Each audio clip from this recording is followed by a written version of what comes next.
Hello, everyone, and welcome to SmashBoxxTV's podcast 217. Terry Miller, the disc golf guy, along with Johnny V, as I'm coming to you from the Florida studios.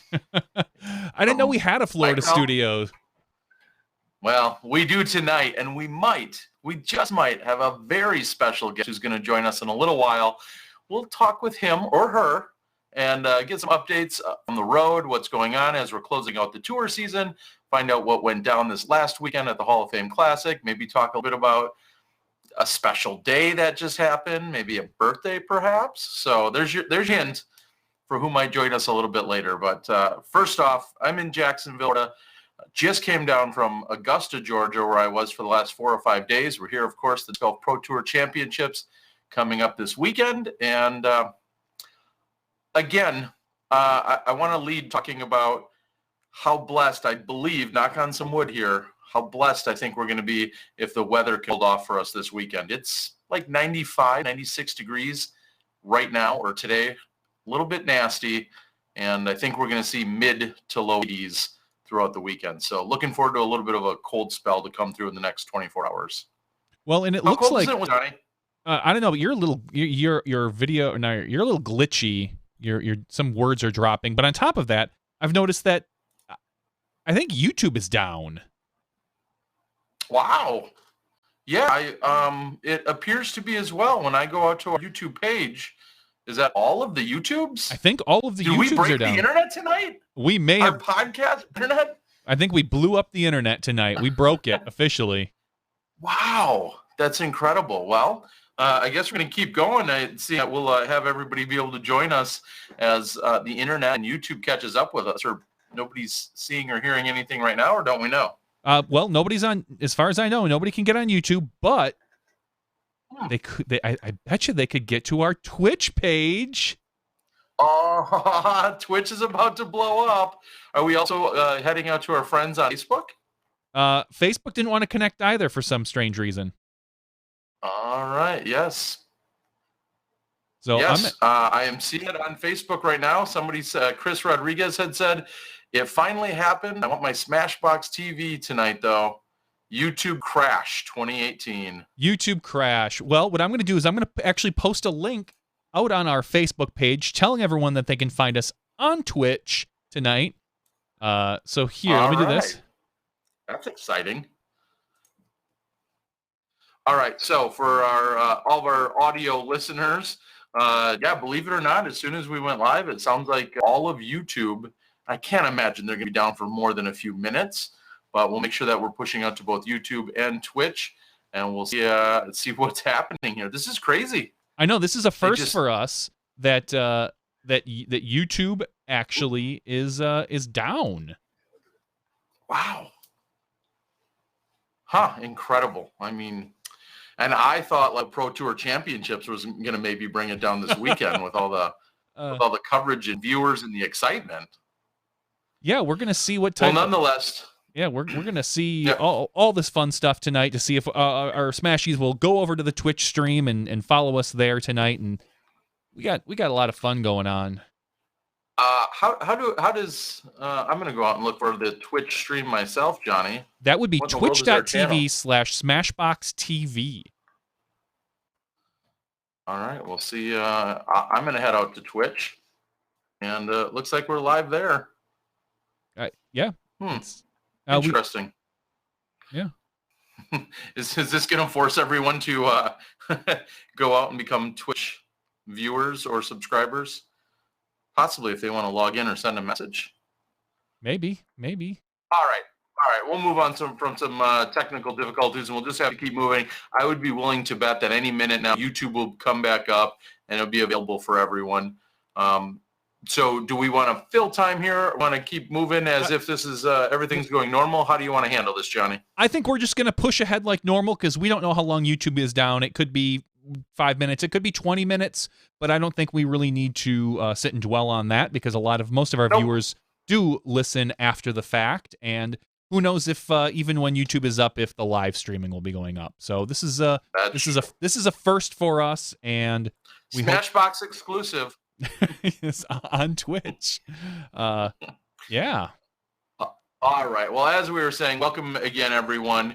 I'm in Jacksonville, Florida. Just arrived a little bit earlier today. Spent the last few days in Augusta, Georgia. We wrapped up, saw the Hall of Fame Classic go down this last weekend, the final event on the national tour. It was also an event that is always included in your overall national tour standings. So you really need to be at this final event. And we watched that unfold. Some of you guys were watching it live in terms of the award ceremony that took place. I did my best. I threw my phone out there so people could see the awards for the event as well as some of the awards for the national tour standings. I'm just going to get right into it quickly and say, great event. We saw some changes out there. Obviously, the number one conversation that took place out there this weekend was all about the course changes. And for a number of years, we've had some fit players talking about the Turkey Gulch and the three holes. I think it was 10, 11, 12, 13 were the three holes that they were. Just all of them like they could or should be birdied, but you could also see anything from a bogey to a double or even a triple bogey, depending on some bad luck or some rollaways with the OB situation that's down there. So those three holes were removed, a couple others were removed, and then there was ultimately 6 new holes out at the W.R. Jackson course. So by all means, new course records were to be had, and I think exact happened out there this weekend. So what were you consuming from afar, Johnny? As I'm going to pull up some of the stats and the results. What were you consuming from afar? Mostly just UDisc, actually. I haven't had a chance really to check out a lot of the Joe Mess coverage. Most of what I took in this event was on UDisc, and I watched the FPO and the MPO each day, kind of got a general idea.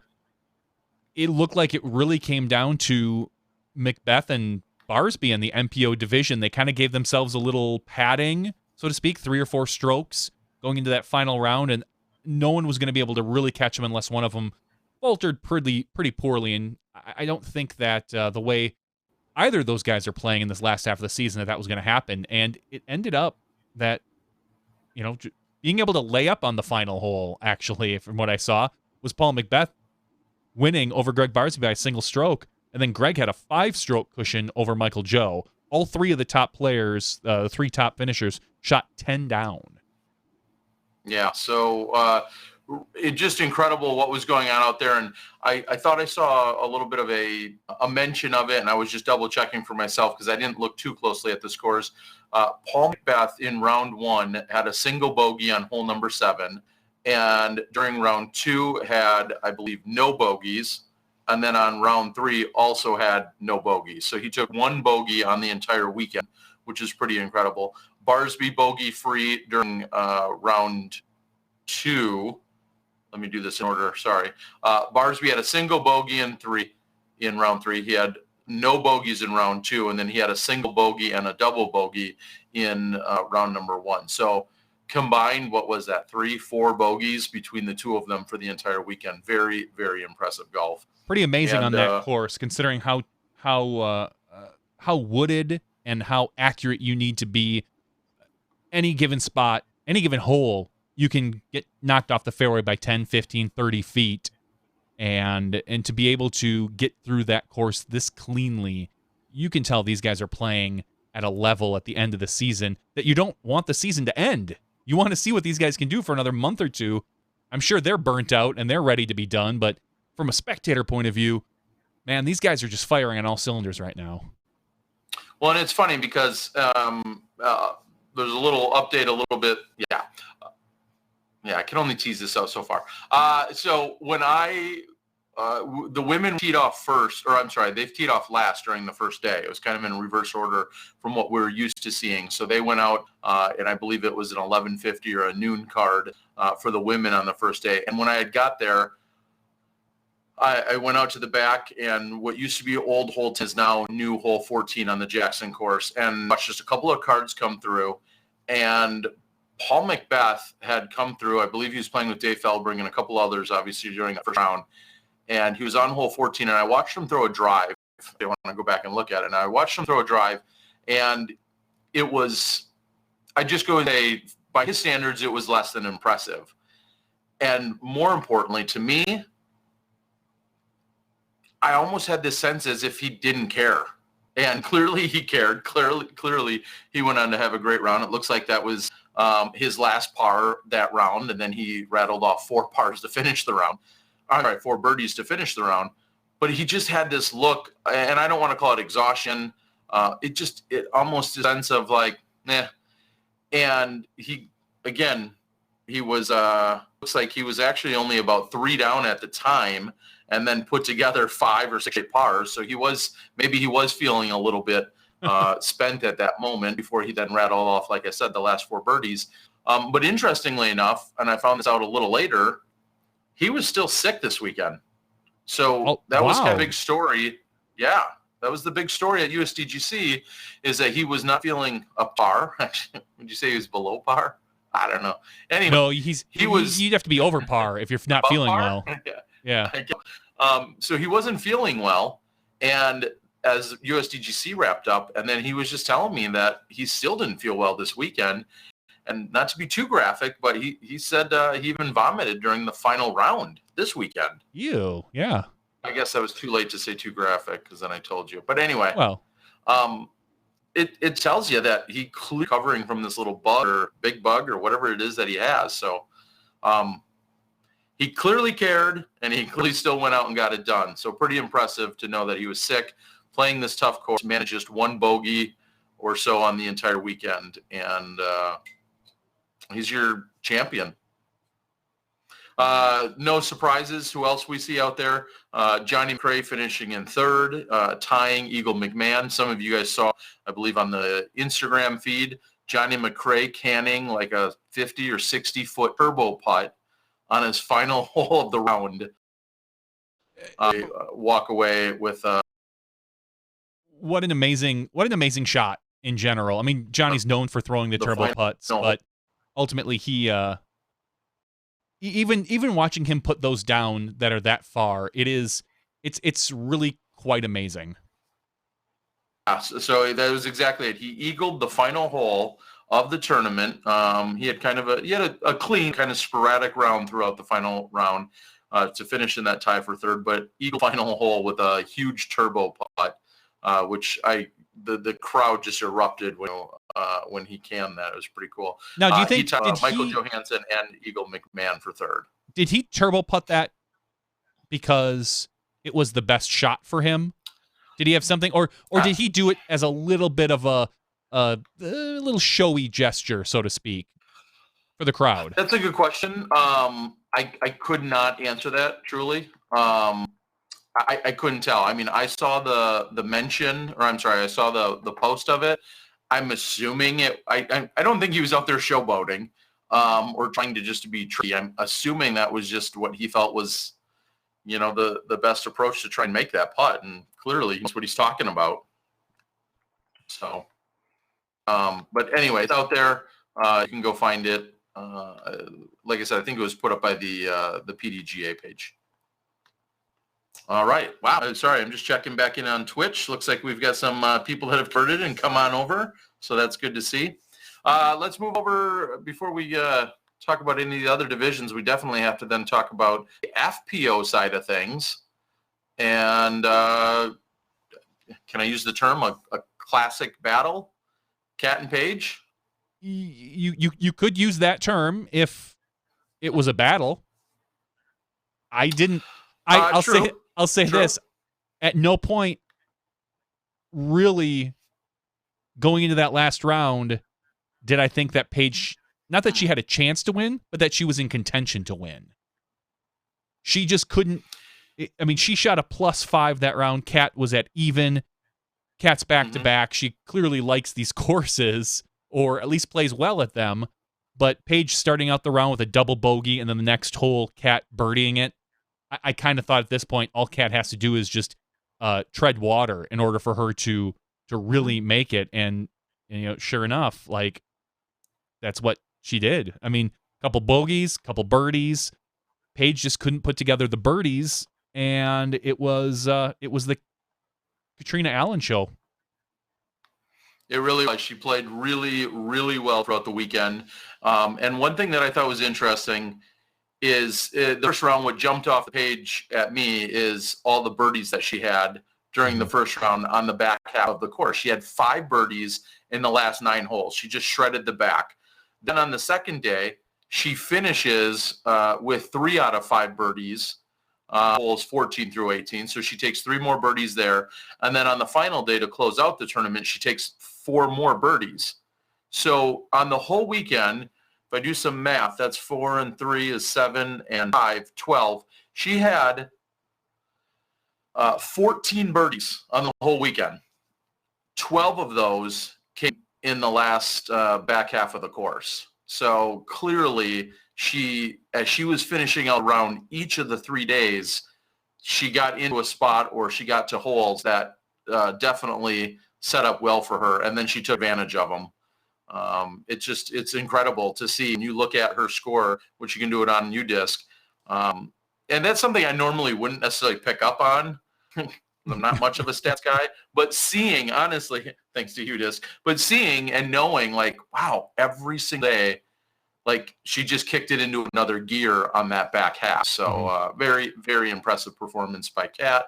And like you said, Paige had to come out charging on that final day, and right off the bat, she really didn't have much momentum going, and didn't mount a real solid charge against Kat. So back-to-back champion and incredibly impressive performance out there this weekend.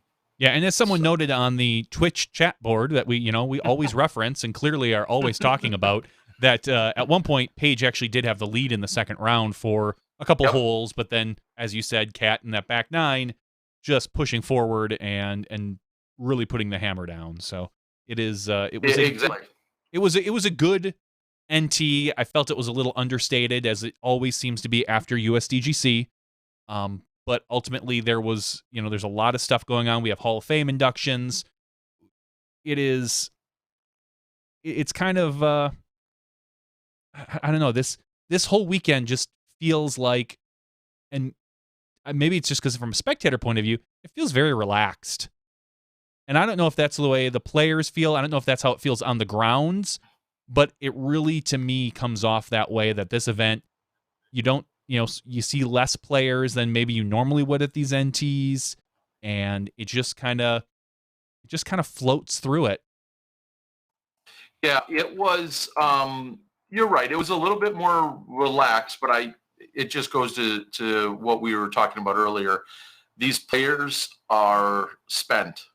Some of them have mentally checked out, and they may be mentally and or physically exhausted. USDGC for so many years has kind of been that final stop, that final huge mental preparation. And then after that, I just feel like there's a huge drop off. Now, think of that on the opposite end and say, well, this is a great opportunity for somebody who's still hungry, who's still ready to go, who still maybe has something to prove, who is maybe trying to vie for a different position on a team or find a new team or whatever. Like, here's where you could be a little bit of a snake in the grass and be like, hey, I'm gonna prepare twice as hard, and I'm gonna take advantage of the other people's exhaustion, and maybe you could get past a few people that maybe you normally wouldn't. So it would be interesting, but then again, as I just said, it seemed as if Paul Mcbeth was sick and unenthusiastic, and him and the current world champ battle it out and pull ahead of everyone else, and they still win. So maybe you can't get past them. I don't know. How are you feeling? Someone says you sound a little under the weather, Terry. I'm actually great. It's probably just some of the acoustics here. We're used to having a relatively good microphone, and we've got a great microphone. It's just in a weird position right now. So it's probably the acoustics of the room. I personally feel really good. I had a long drive today, a little over 4 hours to get from Augusta down to Jacksonville.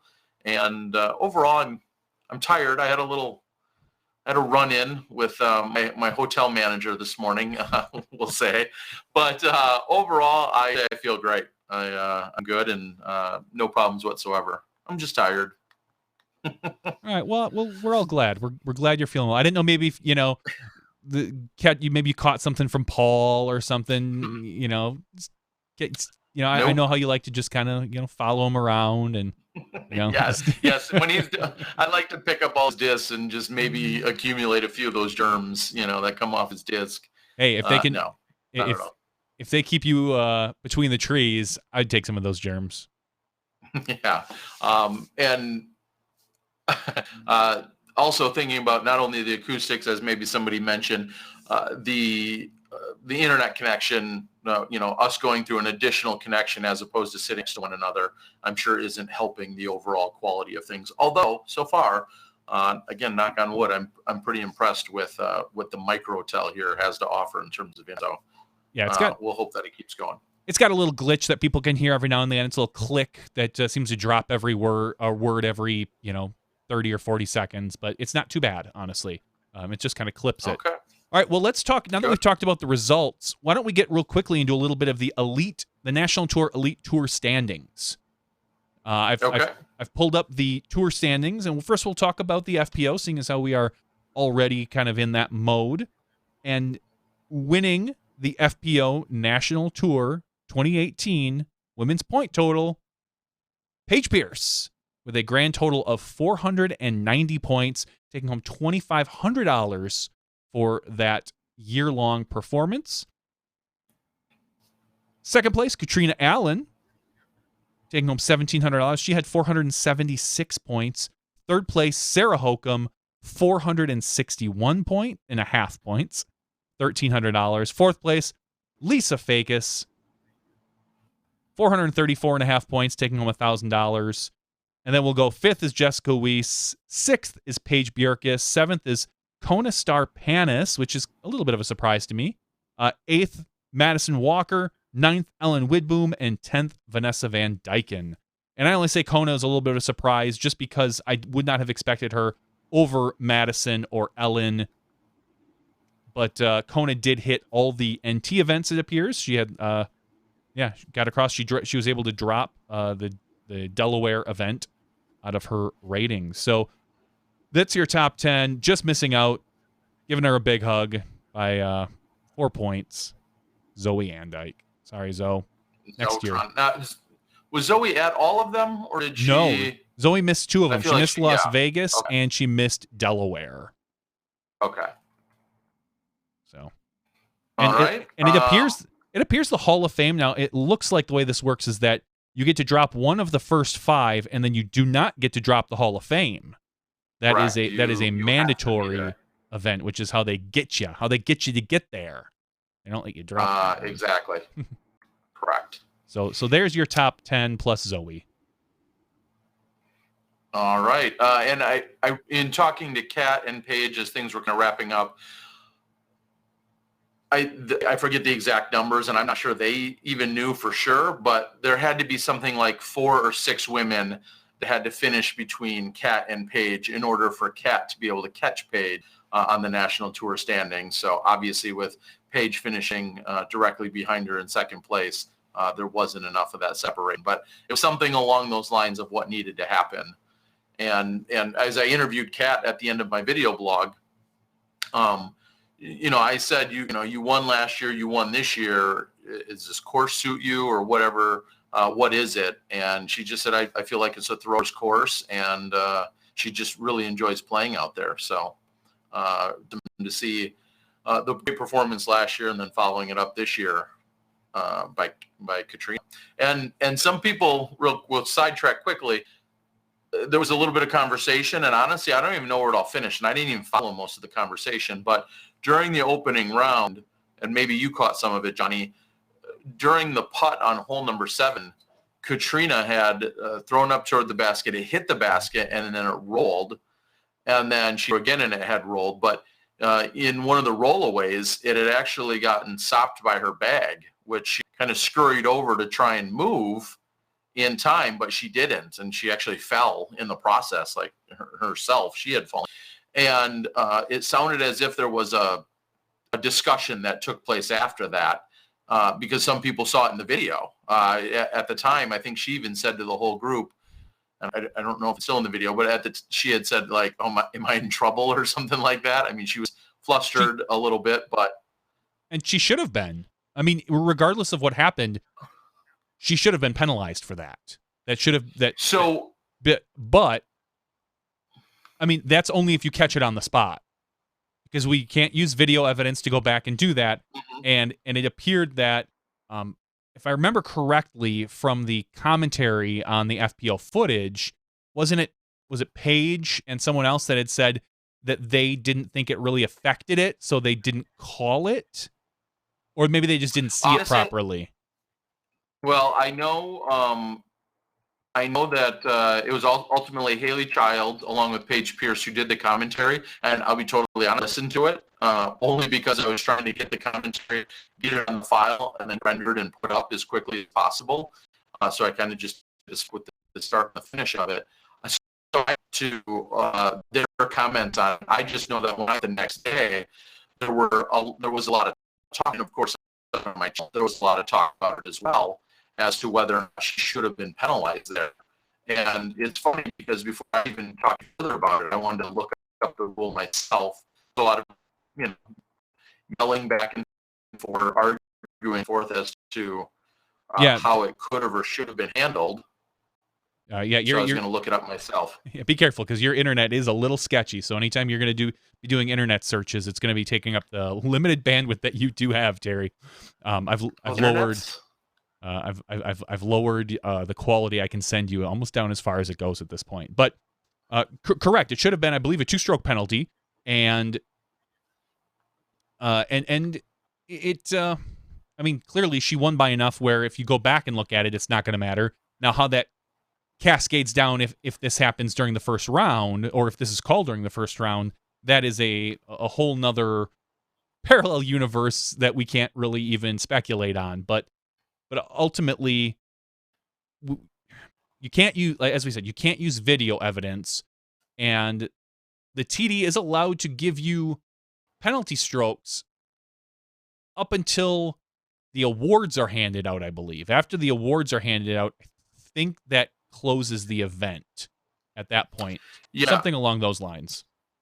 I believe so. Here's exactly what people were referencing, and I found it out on the PDGA rules.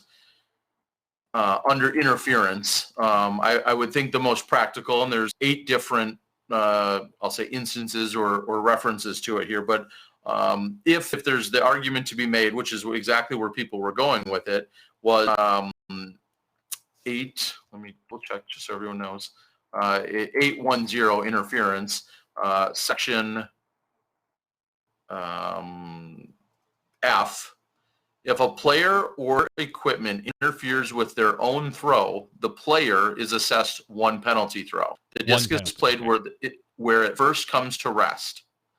And then it says C, section E for intentional interference, which just was clearly not intentional in that she had thrown and then ultimately rolled down the hill 30 or 40 feet and hit her bag. So, yeah, so one could certainly argue that could be applicable situation for that exact reason. Now, as many of you know, I'm not about to get involved as it's happening.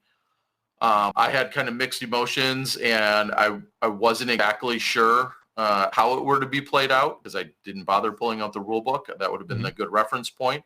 And ultimately, it was handled as it was within the group, like you had said, and it is what it is. And that, again, can always beg the question, where and when should penalties in group situations be assessed? In this one might say this was cut and dry. This was black and white. This was obvious. Other situations of, was it disc inbounds or was it out of bounds? It could be perspective. That could be a lot of different, camera related things. But when you're looking at something like this, is it clear? Is it distinct? Is it obvious as to, what had happened? And therefore, could that be, potentially handled with video evidence?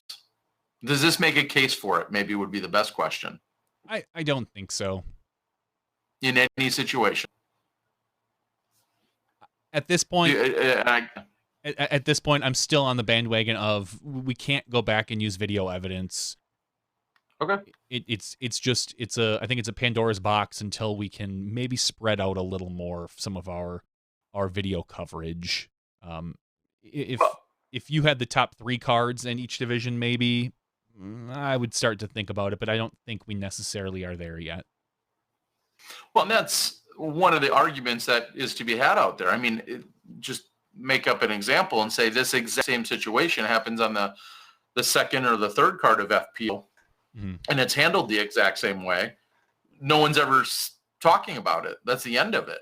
But the fact that it was on camera and the fact that it was out the very next day just, kind of paints it a totally different picture in a different light. And that's maybe lends to the argument of someone saying, well, it's not fair.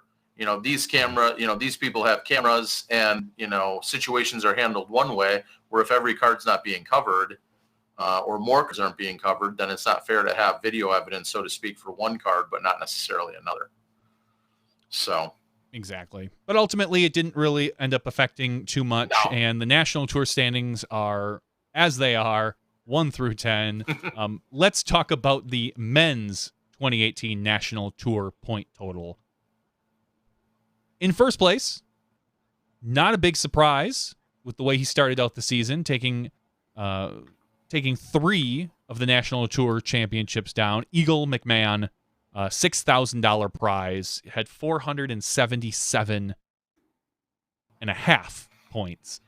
Number 2 is Ricky with 456.5 points. So he had a 20-point deficit to make, 21-point deficit to make up, which means he would have had to finish, I believe that's like 6 or 7 spots above Eagle in order to make that happen. Third place, Paul Mcbeth, $3,000, 442 points.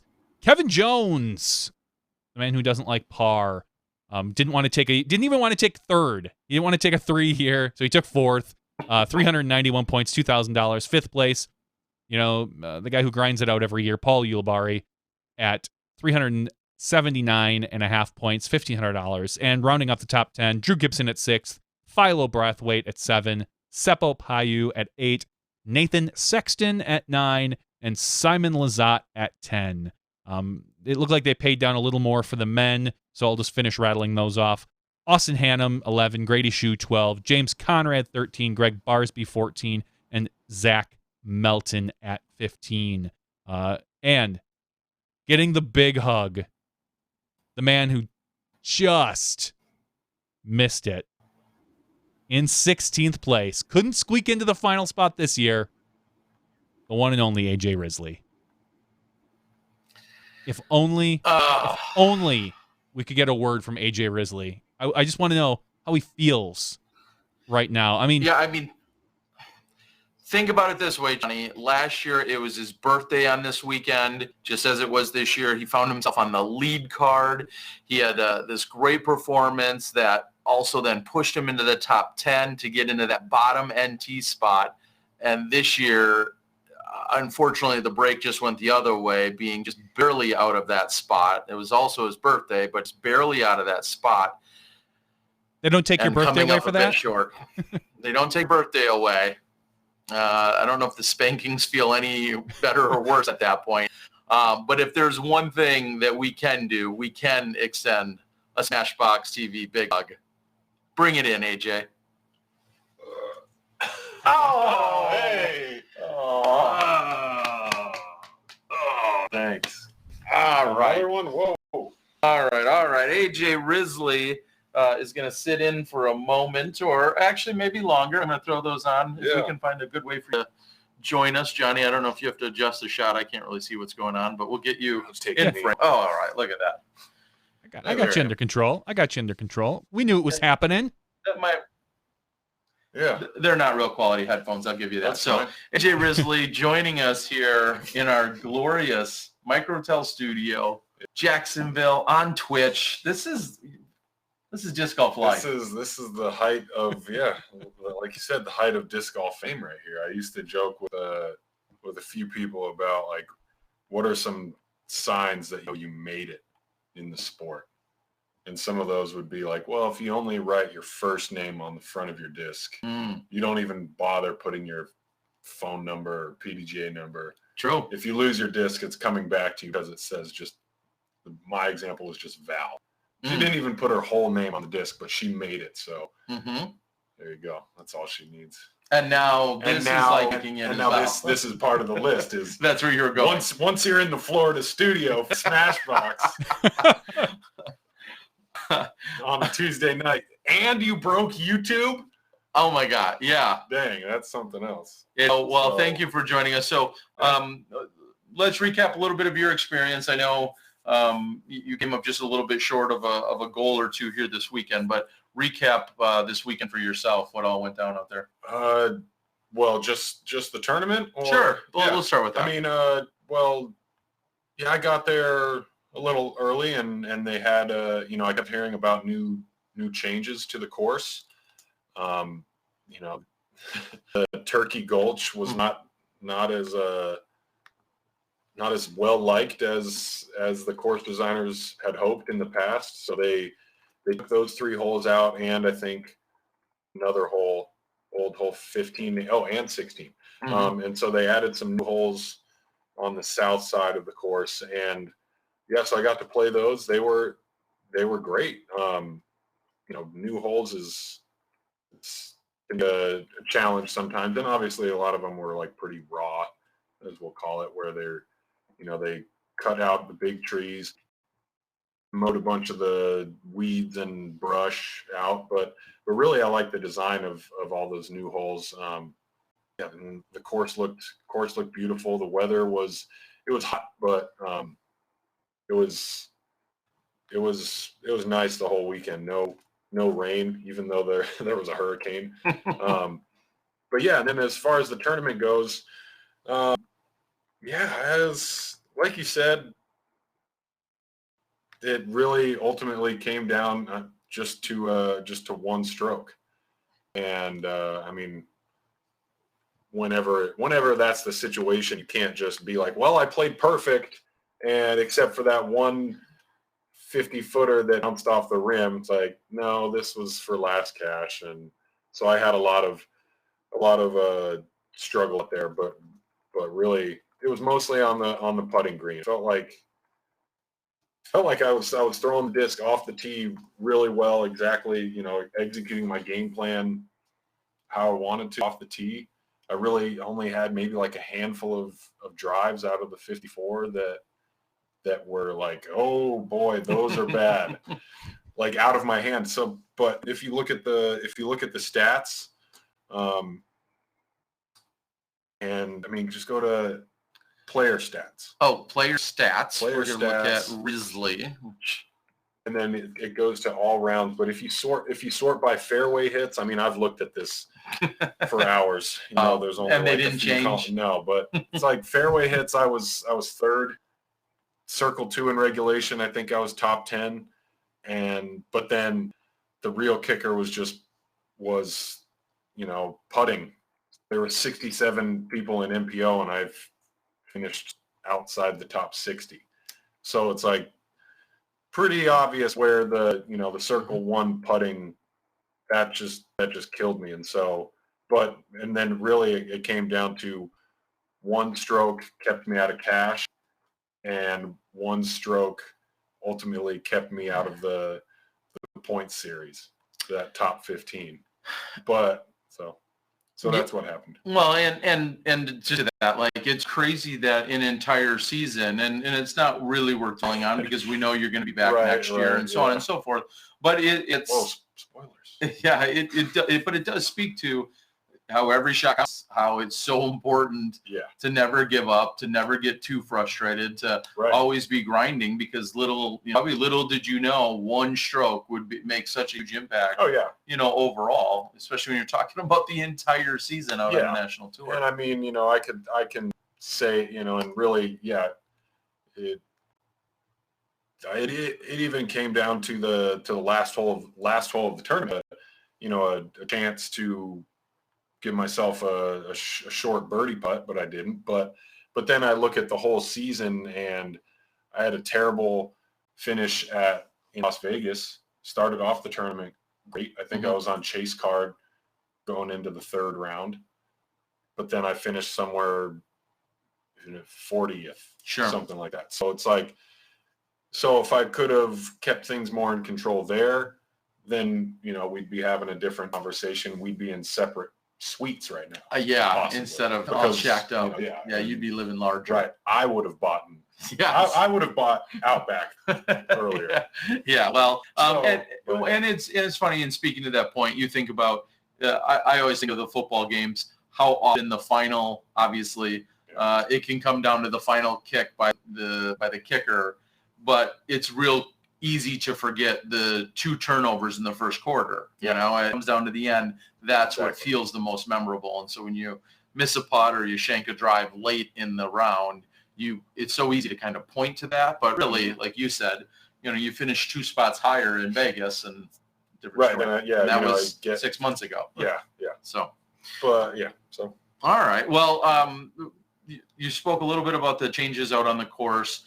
And I guess I was projecting, and then I took a little bit of feedback from the players, but you may have heard me talk about, are the players exhausted? Are we at the end of a very long season, and could someone like yourself maybe take advantage of what I was talking about? And is there a little extra fuel maybe in your tank because you're a little hungrier to have that really solid finish and maybe, finish a little stronger than some other people who might be just saying, I'm ready to call it a year. Right. Yeah, I mean, there's no way to dance around it or, be like diplomatic or try to seem super macho about it. But yeah, this has been a very long season. And this is my second time doing this. And I think I might have even taken like an extra week or 2 off this year. But yeah, it's been a grind the whole year. And I know I think I'm a little more mentally than physically tired. And it's tough. Yeah, it is tough because I don't know. You kind of you can look at it like a run of golf or like a tournament, the season. And it's like, and sometimes it's harder to finish out a good round or whatever, you might be struggling towards the end. And yeah, that's because we've gone through heat and, started out the year like, kind of cold and rain and then we had snow and Joe. Yeah. Oh my gosh. Yeah. Do you guys remember that? It snowed.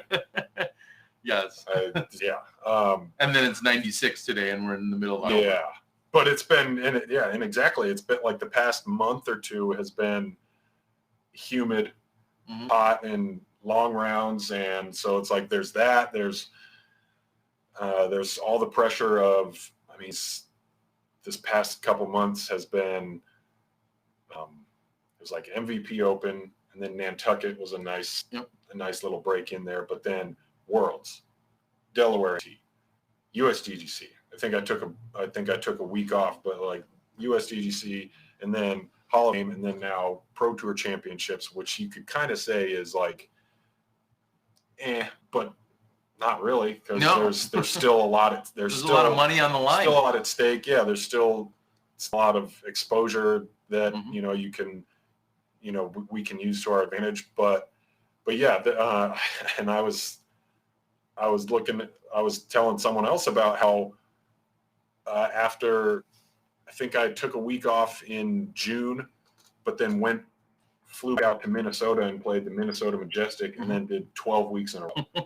Minnesota, Deglow, Hambrick, Idlewild, Des Moines Challenge, Titan Open, Ledgestone, MVP, Nantucket, Worlds, Delaware. I might have missed one in there. But yeah. So it's, and yeah, I think for me personally, the mental side has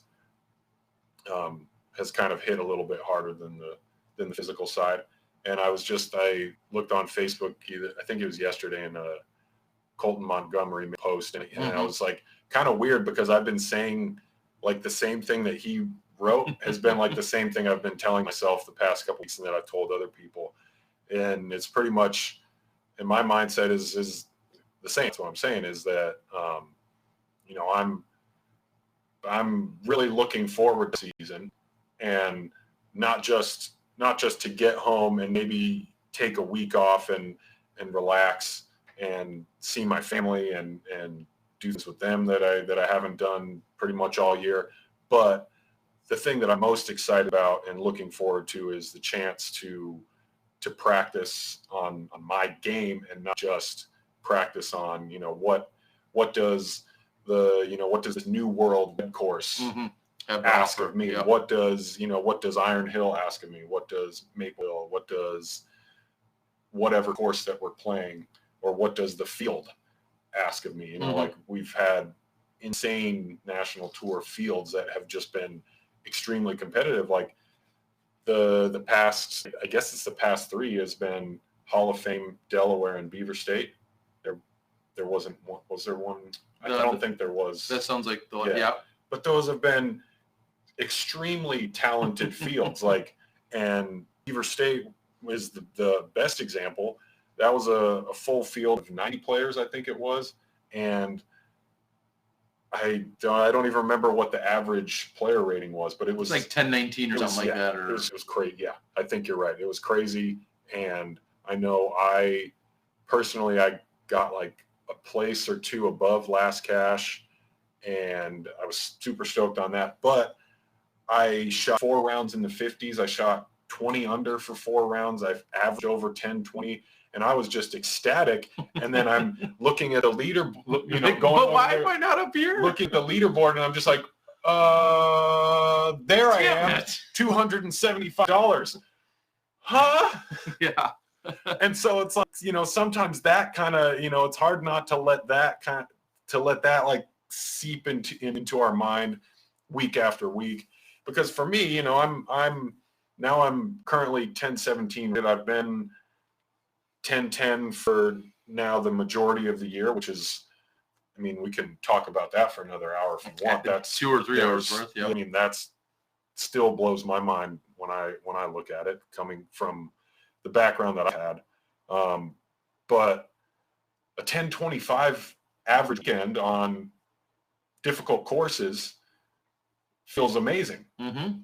But then, you look at the reality of, okay, well, you finished in 20th. Out of 80, not a Memorial or Ledgestone 20th where it's like, oh, you finished in 20th, here's $1,000. Yep. That was me last year. Here's 20th place, again, 10-25. Here's $1,100 for your efforts. Thank you. Please come back next year. Mm-hmm. But so a lot of mental things that definitely, like I said, kind of creep into our minds and eat away at stuff if we let it. And it's when you're, it's hard not to. So. But I'm excited to get back home and really take advantage of the off season to make myself the best version of myself that I can for the next season. So I was going to ask. So what does your off season look like? You're going to, after the tour finale, you're going to go home, like take shape or what? Take it like are you gonna start pumping some iron? No, do you spend the next 4 months just out on the course practicing? Do you look for a part-time gig? Where does your off season stand as far as where you are with your game, where you are in the, ultimately you could say in the disc golf community, and what are your plans? My plans, I've been thinking about as it's, getting closer and closer and becoming, less of a thing that is like, oh, I can't wait for the off season. Now I'm like, oh, wow, I'll be home in 2 weeks. And I've been, thinking about it a lot because I want to take full advantage and not waste any of that time. And so last year I was in a fortunate enough position to where I didn't have to go out and find a part-time job. I was able to go back home, take a couple weeks off to rest, and then practice just about every day. Nothing too strenuous because I was still kind of recovering from the last little bit of the tour. And luckily this year I feel healthier than I did last year. So, I don't really have a part-time job lined up. My my plan and my routine is basically going to consist of, going to the gym a lot and making sure I can, get in like 20,000 or so steps a day. Hopefully, something to just stay regularly active and work on the strength and stamina. And then also I'll probably be putting for about an hour every day, because it gets old real quick. I mean, I've looked at my own stats for every national tour and pro event, and it's a common and yet just infuriating trend to consistently be like towards the top in fairway hits or circle 2 or circle 1 in relation. For that always to be like about 10 spots above where I end up finishing, and then the cause of that is where I finish is the putting. It's just I'm done with that. So that's my I think they say ain't nobody got time for that. I think they can still say that. Yeah, exactly. So yeah, and that's how my off season is going to go. Is I'm going to every day probably wake up early and go walk for a few miles, and then breakfast, and then go play around, and then putt for an hour, and then maybe another round, and then go to the gym. And yeah, I mean, some strength training for sure to build muscles around the tendons and joints that I'm repetitively using week in and week out. So all that stuff. Sounds like a quick check-in with our pal Seth Muncie over at Disc Golf Strong. Exactly. Yeah, that's what I think everyone needs. Yeah, he's been super inspiring this year. Yeah, and I just assumed that everybody that was sponsored by DD went back to Emporia and worked in the warehouse. I don't know. I thought that was part of your sponsorship. Like on the off season, you have to go to Emporia. Right. At least a week. We've got a sheet that we've been passing around. Fill in which week you'll be there and and which day you're bringing snacks. Right. Yeah. Exactly. Yeah. That's the end of the sheet is the potluck. So speak a little bit about your tour and your travel, and that we're here in Florida this weekend. And then you're cross country, being in San Diego. Yep. Will you just kind of slowly shift yourself back over the following week? Is that kind of the plan right now? Maybe stop in Emporia, or what's kind of your plan? My plan is after this weekend in Jacksonville, I'm going to go, I don't know how soon, but I'll go to Emporia for a day or two, and then go down to San Angelo to hang out with some friends there. You might have heard of the Jomez. Oh yeah. Heard of those guys. Crew. They happen to live there too, and I've gone there a couple years for a tournament and made friends there, and so they're very welcoming as a nice middle of the country stop. Pit stop. Yeah. So that, and then I'll try to make it home kind of as I can. I'm not exactly planning on playing any big tournaments in between here and there. I don't really feel a need to. I love playing tournaments, don't get me wrong, but I feel like I've had besides these past 2 weekends, I've had a good enough year to where I don't need to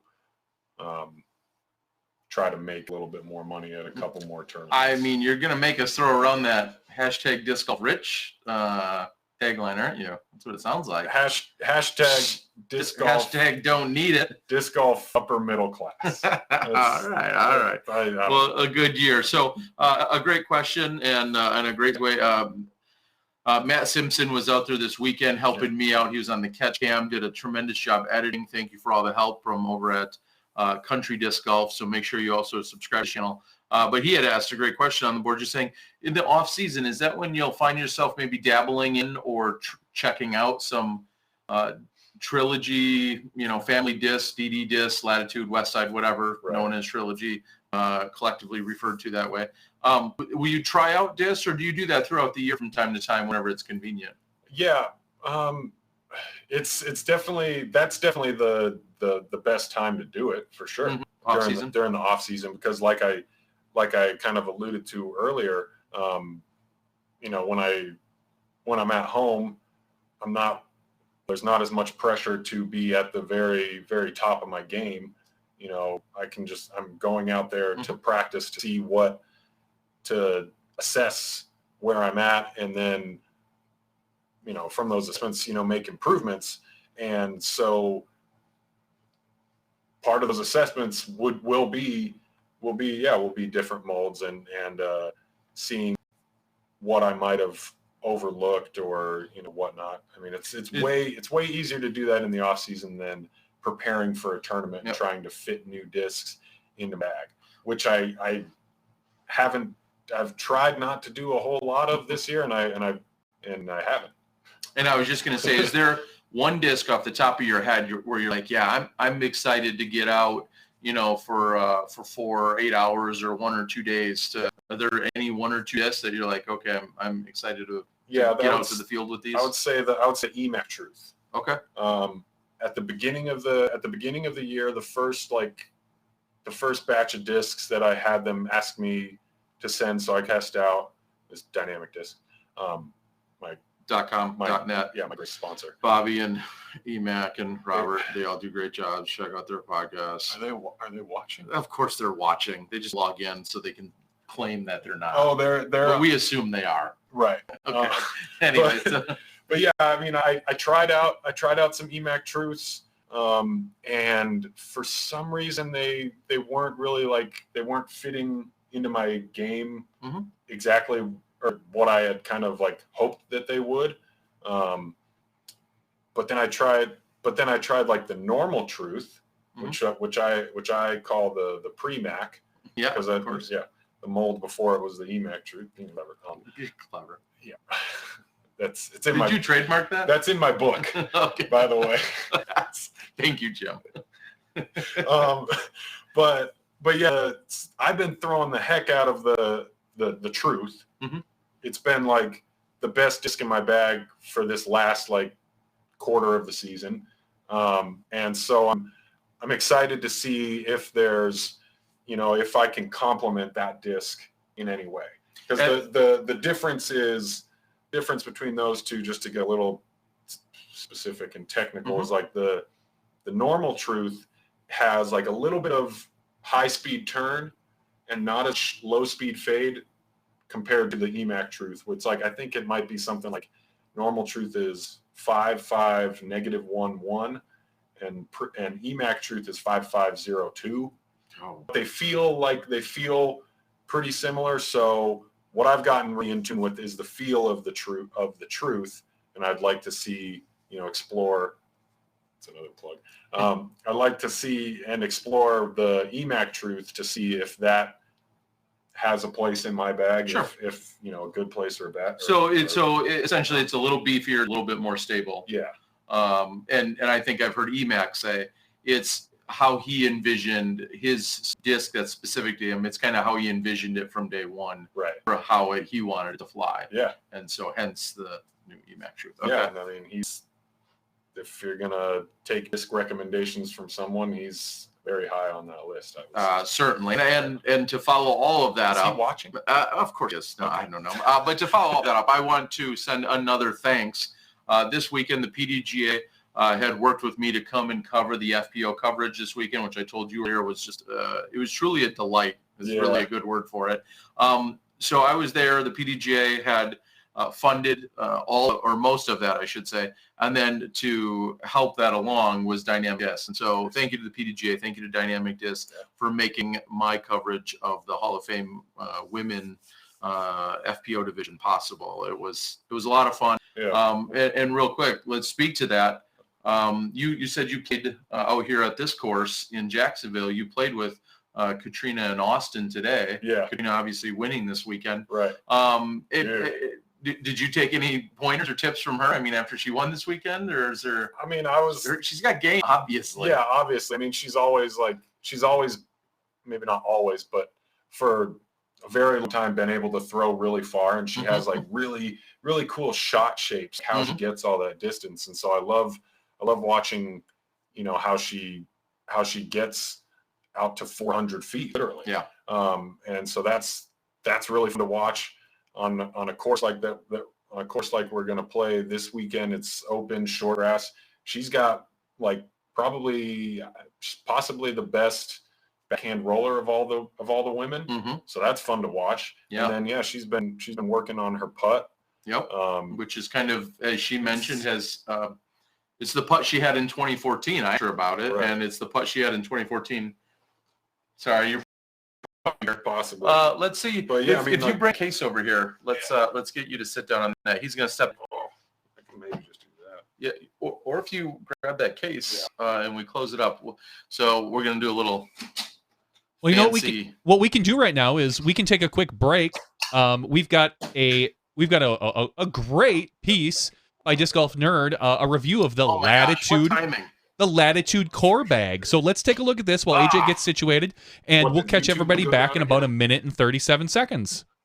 What's up, Smashies? This month we're taking a look at the brand new Latitude 64 core bag. This is a really nice, lightweight, entry-level backpack-style bag from Latitude 64. Very affordable, very comfortable to carry. The bag itself weighs almost nothing, yet it still has a lot of room for your plastic and for other gear. One of the things I really like about this bag that drew me to it is a really large, open top pocket. It allows you to fit 3 putters in the putter compartment, and then you can have a whole bunch of extra storage for towels, maybe a layer or a light jacket could get stuffed in there. But for me, it's a great place to put my approach putters and maybe throw an extra go-to driver or go-to mid-range up there, something I reach for a lot for easy access right at the top of the bag. On both sides of the bag, you have dual water bottle holders that also can fit gear, so you can either put a water bottle in there or whatever else you want. They zipper closed, so they're kind of combination pockets in that way. Nice padded straps on it. It also has a rubberized material on the top pocket and also on the straps that will help it shed water a little bit better. Very nice, comfortable feel on the back. It's very lightweight, again, and you really notice it. Even fully loaded down like it is here, carries very nicely. As configured in the video, we're looking at 6 discs in the top compartment, 5 mid-ranges, and 12 drivers in the main compartment. So this thing can really hold plenty of plastic for the average player out there, and lots of gear as well. That's my review for this month. Big thank you to Smashbox for having me be a part of the show. If you'd like to see the full review of this bag and almost 200 discs, plus disc golf tips and information and all kinds of other content, just search for Disc Golf Nerd on YouTube or Google, and I'll talk to you guys soon. Cheers. All right, as always, thanks to Disc Golf Nerd. We always appreciate your input and your little video clips that gives everybody a good chance to get a general idea of some of the products that are out there that, you know, we're not qualified to do. Absolutely. So, yeah, of course, again, thank you. Yep, Disc Golf Nerd. Seeing the new bag come out. Any other products? I know we just kind of talked about what you might be interested in trying in terms of discs. Any other products or things that you need? I mean, just a moment ago, I asked you if you had a chair in your car, and you said no. It surprises me a little bit. Yeah. Anything you need to pick up? Maybe something you need to pick up for touring next year. Do you see yourself in the car? I'm excited for 2019. The DD futon's coming out. Sweet. About time. Yes. I don't know. Products? I don't know. Anything to help you travel better. I'll narrow it down that way. Anything you feel will help you travel a little bit better. I mean, you're planning on being in your car, right? Probably. At the moment, that's the plan. Okay. But that's not set in stone, and who knows? That might be part of the visit to Emporia. You're gonna steal a car from Emporia? Yeah, there's not that many cops around there. That's true. That's a good idea. I don't know. Really just like organizational stuff, I would say. I mean, my car is kind of, by the end of the season, it's like you live on it. It's not pretty. By the end of the season. Right. Okay. But yeah, I don't know. It's a tough question. Okay. I'm sorry that I don't have the get that Christmas list ready is what I'm really hinting at. Maybe like 2 disc golf bags next year instead of 1. You know, like a practice and a tournament bag. Oh, there you go. Or just all right. So we were talking before we an umbrella. Before we headed to the review. We were talking a little bit about the course, watching Katrina, some of her skill sets out there. Is there anything for you on the course this weekend that you know, either you're concerned about, something you might go work on tomorrow as we have another day of prep? Right. Yeah, we got, geez, one more day before the show starts. I don't know. There weren't like a whole lot of shots that were giving me trouble. It's kind of interesting and comforting because just like you, I was in Augusta this, and so I did the 4.5 hour drive. I drove straight 4.5 hours straight from Augusta down to the New World Complex, got out of my car and started putting and went out and practiced and played that round. That course is big, but last year I didn't have the best experience, at least as far as my game went. I didn't play great. I think I got a handful of OB strokes, and luckily I had a bye from the first round, so I made it to like the quarterfinals, so that was cool. But this year is not the same because our touring field is insane. It's stepping up an extra notch. I'm not gonna say that I got worse personally. Because I don't think I did. It's weird. No, just other better people may have in front of you. Right. There's so many good players that can now play so more tournaments than we've seen ever. Yeah. And so, it's like kind of like, I had thought I knew last week going into the point series, like that I think I was 14th. I knew I had to play well, and I had like ideas what I would say if they called me up, like, all right, 15th or 14th place in the series, because they did that last year. I had to, they called me up and I gave a speech, and I was like, I was gonna say, I have, and I'll say it now. It's like I have amazing, the utmost respect for everybody else that's on tour that I see, every week, every other week. It's not easy, but there's so many good players out there. It's really inspiring. And so, same kind of thing with the pro standings. Is I felt like I had a decent year, a little bit of a slow start, and I had 3 really good pro tour events to finish, but that only bumped me up to 21st. Sure. So, I got to play that first round on Thursday. But I think to answer your original question, the practice round that I just had a few hours ago felt really good. Okay. I was throwing the short shots, really chance, and just to air it and to throw the as far as you can. I was feeling really good and light on my feet and just getting the most distance and accurately with my shots. So I'm excited. Obviously, the putting is what I was a lot of what I was focusing on today as well, and I will be tomorrow, so that I can go out there and have as many fist pumps as I can instead of the left-handed. Right. I'm left-handed. Well, I like it. Easy to Should point I out. just do two-handed? And do the Nate Sexton. Yeah. Speaking of Saz, suggested on the board. Someone suggested, let's talk about Nate, please. No. Gosh. They didn't say he's a better commentator than you. Well, they don't need to say it. That's Nate made a post just yesterday saying he's selling his RV. Right. Yeah. Hello. Hello. Buyer right here. Huh? Sexton RV. Did you see that? Like I said, disc golf middle class.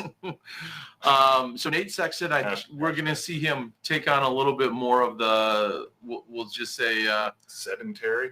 Yeah, that's a good way. That's a pretty sophisticated way to say it. Hashtag disc golf sedentary.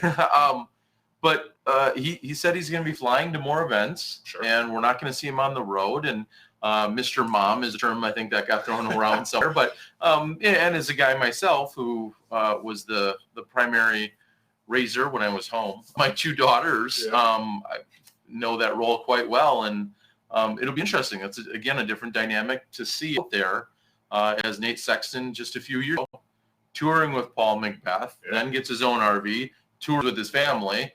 Now sets that aside and is looking for yet a different form. It's just interesting to see all these life transitions as our players are older. Right. Yeah. And better and maybe richer. Yeah. Yeah, that's true. And I think it, I think we're noticing it a lot more these days just because of the media landscape. Sure. But what do you what do you want me to say? Nothing. Do you want to buy his RV? Because I get a commission. Oh, wow. Okay. I'll let you know how it goes. I'll let you know. You'll be the first one to know. Johnny, should we just sponsor it?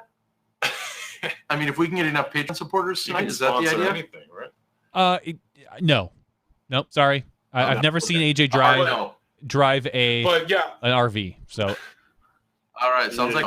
But yeah, I'm okay. I'll seriously talk about what topic you're bringing up. Yeah, I mean, that's.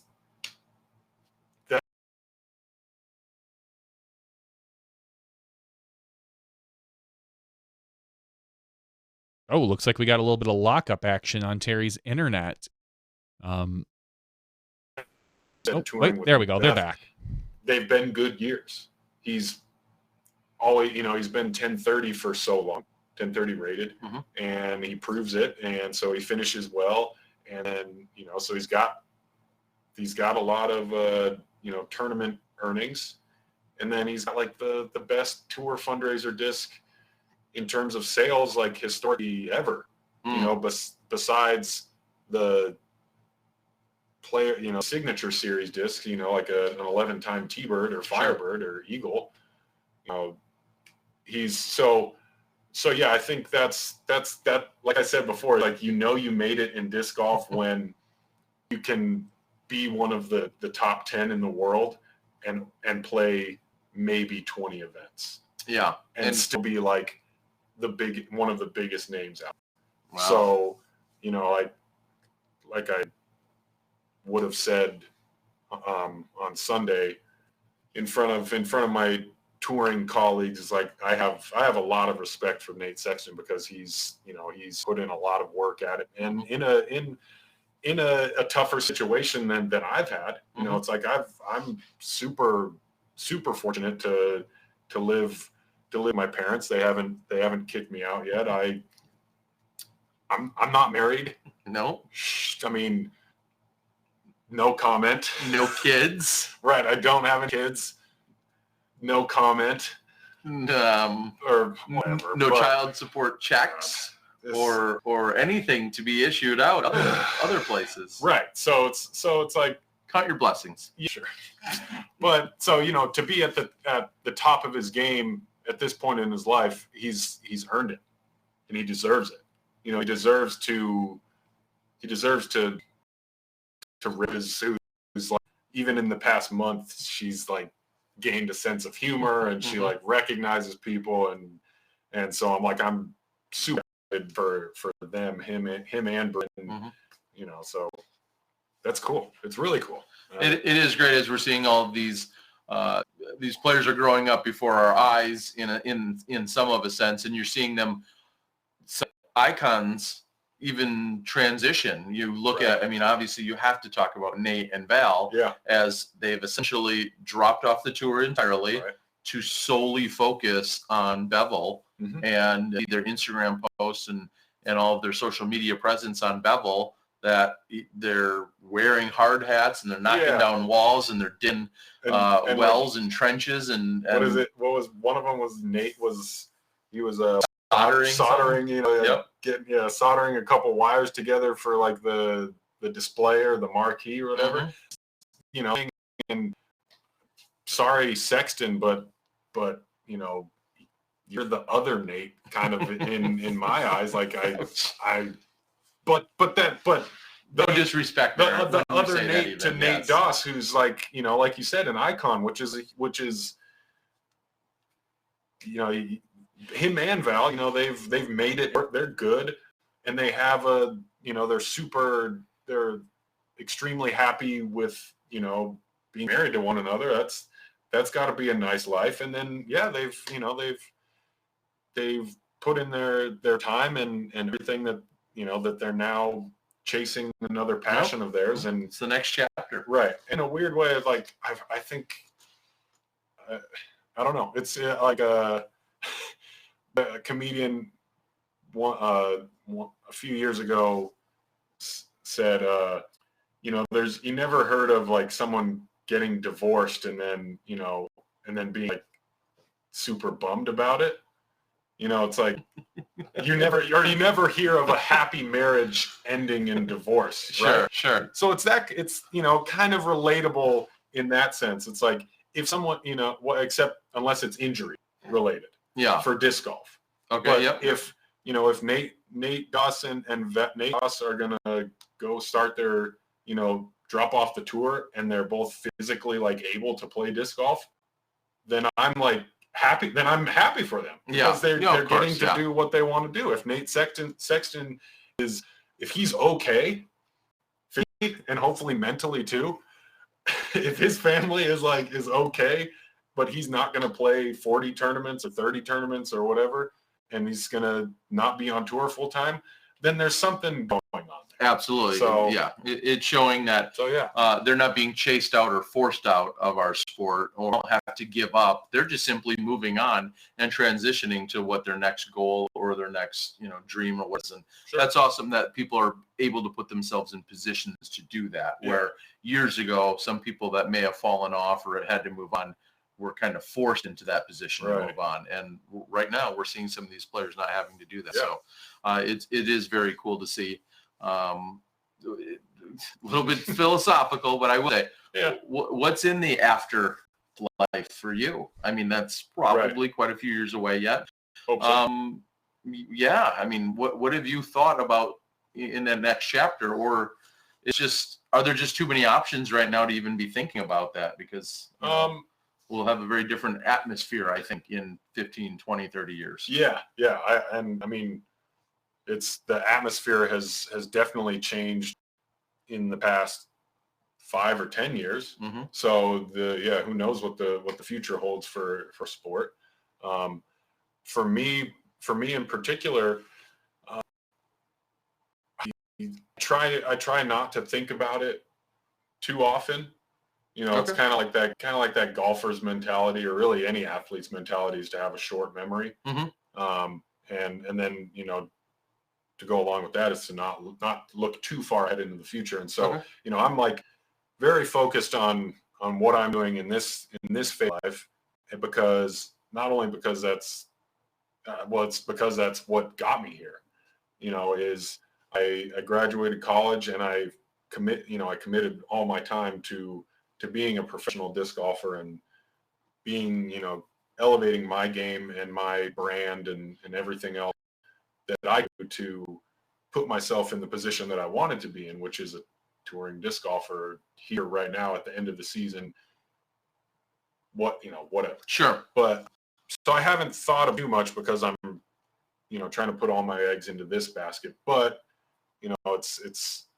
it's difficult not to think about it. I have a few different paths that I could see myself going down. I mean, the one that seems the most obvious and that I would hope would be, that I'd be able to go down in the future is a path, career in the disc golf media world. Mm-hmm. Hopefully being your colleague at some point, co-worker, maybe, maybe who knows who would be the boss. But I went to school, and when I went to school, I was a computer science major for a bit, but I took one class and it wasn't what I thought it was going to be. I didn't really like it. It was way too difficult. Yep. So, but what I was doing, like when I was taking those classes that were way too difficult, what I was doing in my free time was making videos and making music. And so I switched my major to that, visual and performing arts, with like an emphasis in video production. Mm-hmm. And so, that worked together, and I did all that because that was my passion. And, we're looking at a camera, but we're watching, we've got the NBA opening night on on TV right behind it. I love watching, golf on TV. I love any of these major sports and how, everything progress to where they're able to tell stories Yeah. and really turn it into entertainment, because that's what professional sports is. It's entertainment for the masses. And so the entertainers are the athletes, and that's what I really appreciate. And I just wish, and every time we kind of like peek into that, like chip away at that for our sport, I'm like super excited. And, I'm like, oh my gosh, it's so cool. Like anything. So that's like one of my other passions. And then, I love the game as well. So with those three things combined, There's going to be something. That would be like my dream scenario would be to make a living doing that, whether it's like, I don't know, like writing articles or, Sure. or, kind of ideally, like I wanted to, help direct like the live shows that you guys are on, and coordinate everything that goes mainly like in between the shots. And like I'm saying, like the storyline. Mm-hmm. So like stuff like that, I think that would be for me as well. I mean, Climo showed up at the USDGC. He's been on X for competitively on the course for a couple years, and it was no surprise. We said it last week before it even happened. Climo was going to be an all too obvious, perfect person to sit into that role, to come join them in the commentary booth. And, that's going to be a natural progression. We're going to see, whether it's your Sextons and your Germs, who right now are a little bit older than yourself, but a lot of our players who can transition right into some of those roles and be co-commentators, analysts, or breaking down their own shows and their own pieces. Sure. I think we're going to see a lot of that as the media continues to develop. 10 years ago, that really no one had that chance or option, unless you built it for yourself. Yeah. Fast forward a few years, there's going to be plenty of those opportunities, whether it be audio, video, or a combination of them. I think we're going to see a lot of those things. So, and if that works out, I mean, every time I walk into a Waffle House, there's a big sign that says "Now Hiring." Yeah, like it's uncanny how every Waffle House hiring. Now they're hiring. So it's like, and I've been going to Waffle House for like a few years now, so I can't imagine. I can kind of sense in a trend. It sounds like you have an open invitation there. I hope in more ways than one. At a Waffle House at all times. Yeah. Working, eating. In front of the counter or behind the counter. Yeah. It doesn't matter one way or another. AJ, is there anything else you want to share with us right now? Wow. Yeah. I don't know. It's I mean, this is. What birthday? Let's start here. Sure. So your birthday 2 days ago. Yeah. What birthday was that? 27. 27. Yeah, so AJ's 27. Right, which is kind of strange because like I can still somehow vividly, remember my 21st birthday, and maybe not the next weekend because that's when I was home and but I don't know. Yeah, 20. It's kind of crazy because I, in a lot of ways, feel like 18. You're only 22. Right. Yeah, As T Swift would say. Right. No. So yeah, I don't know. 27. Yeah, but I'm glad that I'm glad that our paths tonight, and that I could be on your show. It's kind of funny because you don't usually your guests. Usually the guests that you pick for your show didn't just miss cash by one stroke at the event. This is a very special episode. Yeah, right. This is the official Smash TV Big Hug edition. For missing that cash line by a stroke, for missing the NT line by just a stroke. Yeah, this is the official Big Hug edition. Yeah, I think I told my sister, it's like good thing it was my birthday that day, or else I would have been pissed. But then again, that's kind of the difference between 27 and 26 is if I would have, last year, if the same would have happened and I would have realized that I missed it by one and that I messed up like something easy, like I probably would have gone to my car and like slammed my bag on the ground, got in and started yelling. But now I have moved past that. But no, I mean, I don't know that I had visions during that week in Peoria of after the tournament was over. You know, it could have gone one way to where I would have been able to take the week off and then perhaps joined your show. But, you know, it didn't work out like that for that. Damn that island! But all nine, I'll kill you. Yeah, I mean, whatever. But no, this you know, I bring that up because it feels like it just happened, but it also feels like it was so long ago. And this whole year has been amazing. It's my first full year as a 1,000 rated pro. My first year with Dynamic Discs. They've given me an amazing opportunity to be a part of their family and to to help grow their brand while in return helping to grow my brand. And this whole year has been surreal, you know, just in terms of how the whole disc golf community has kind of recognized me as a player and a person. Playa. Right, a player and a playa. Yeah, exactly. Now, so yeah, I mean if I, you know, my last things that I would say is just that this year has been great. It's been, at times it's felt like it's been odd because sometimes it feels like it wasn't as successful as last year, but then I look at my stats page and look at my player rating and money, you know, prize me for this year, and everything's gone up. So I don't know, that's a lot to process, but I mean, this has been an amazing year, and it's very inspiring in a lot of ways to push forward and come back next year even stronger. Yeah, and we talked about it a lot last week on the show. The calendar's out, the schedule is being put together. You mentioned PGA Summit just a couple days ago, that our touring flow and the schedule that we have for our touring players, or that very much caters to them, has gotten better and better throughout the last few years. I mean, we're always working on it, but it's become that much more manageable.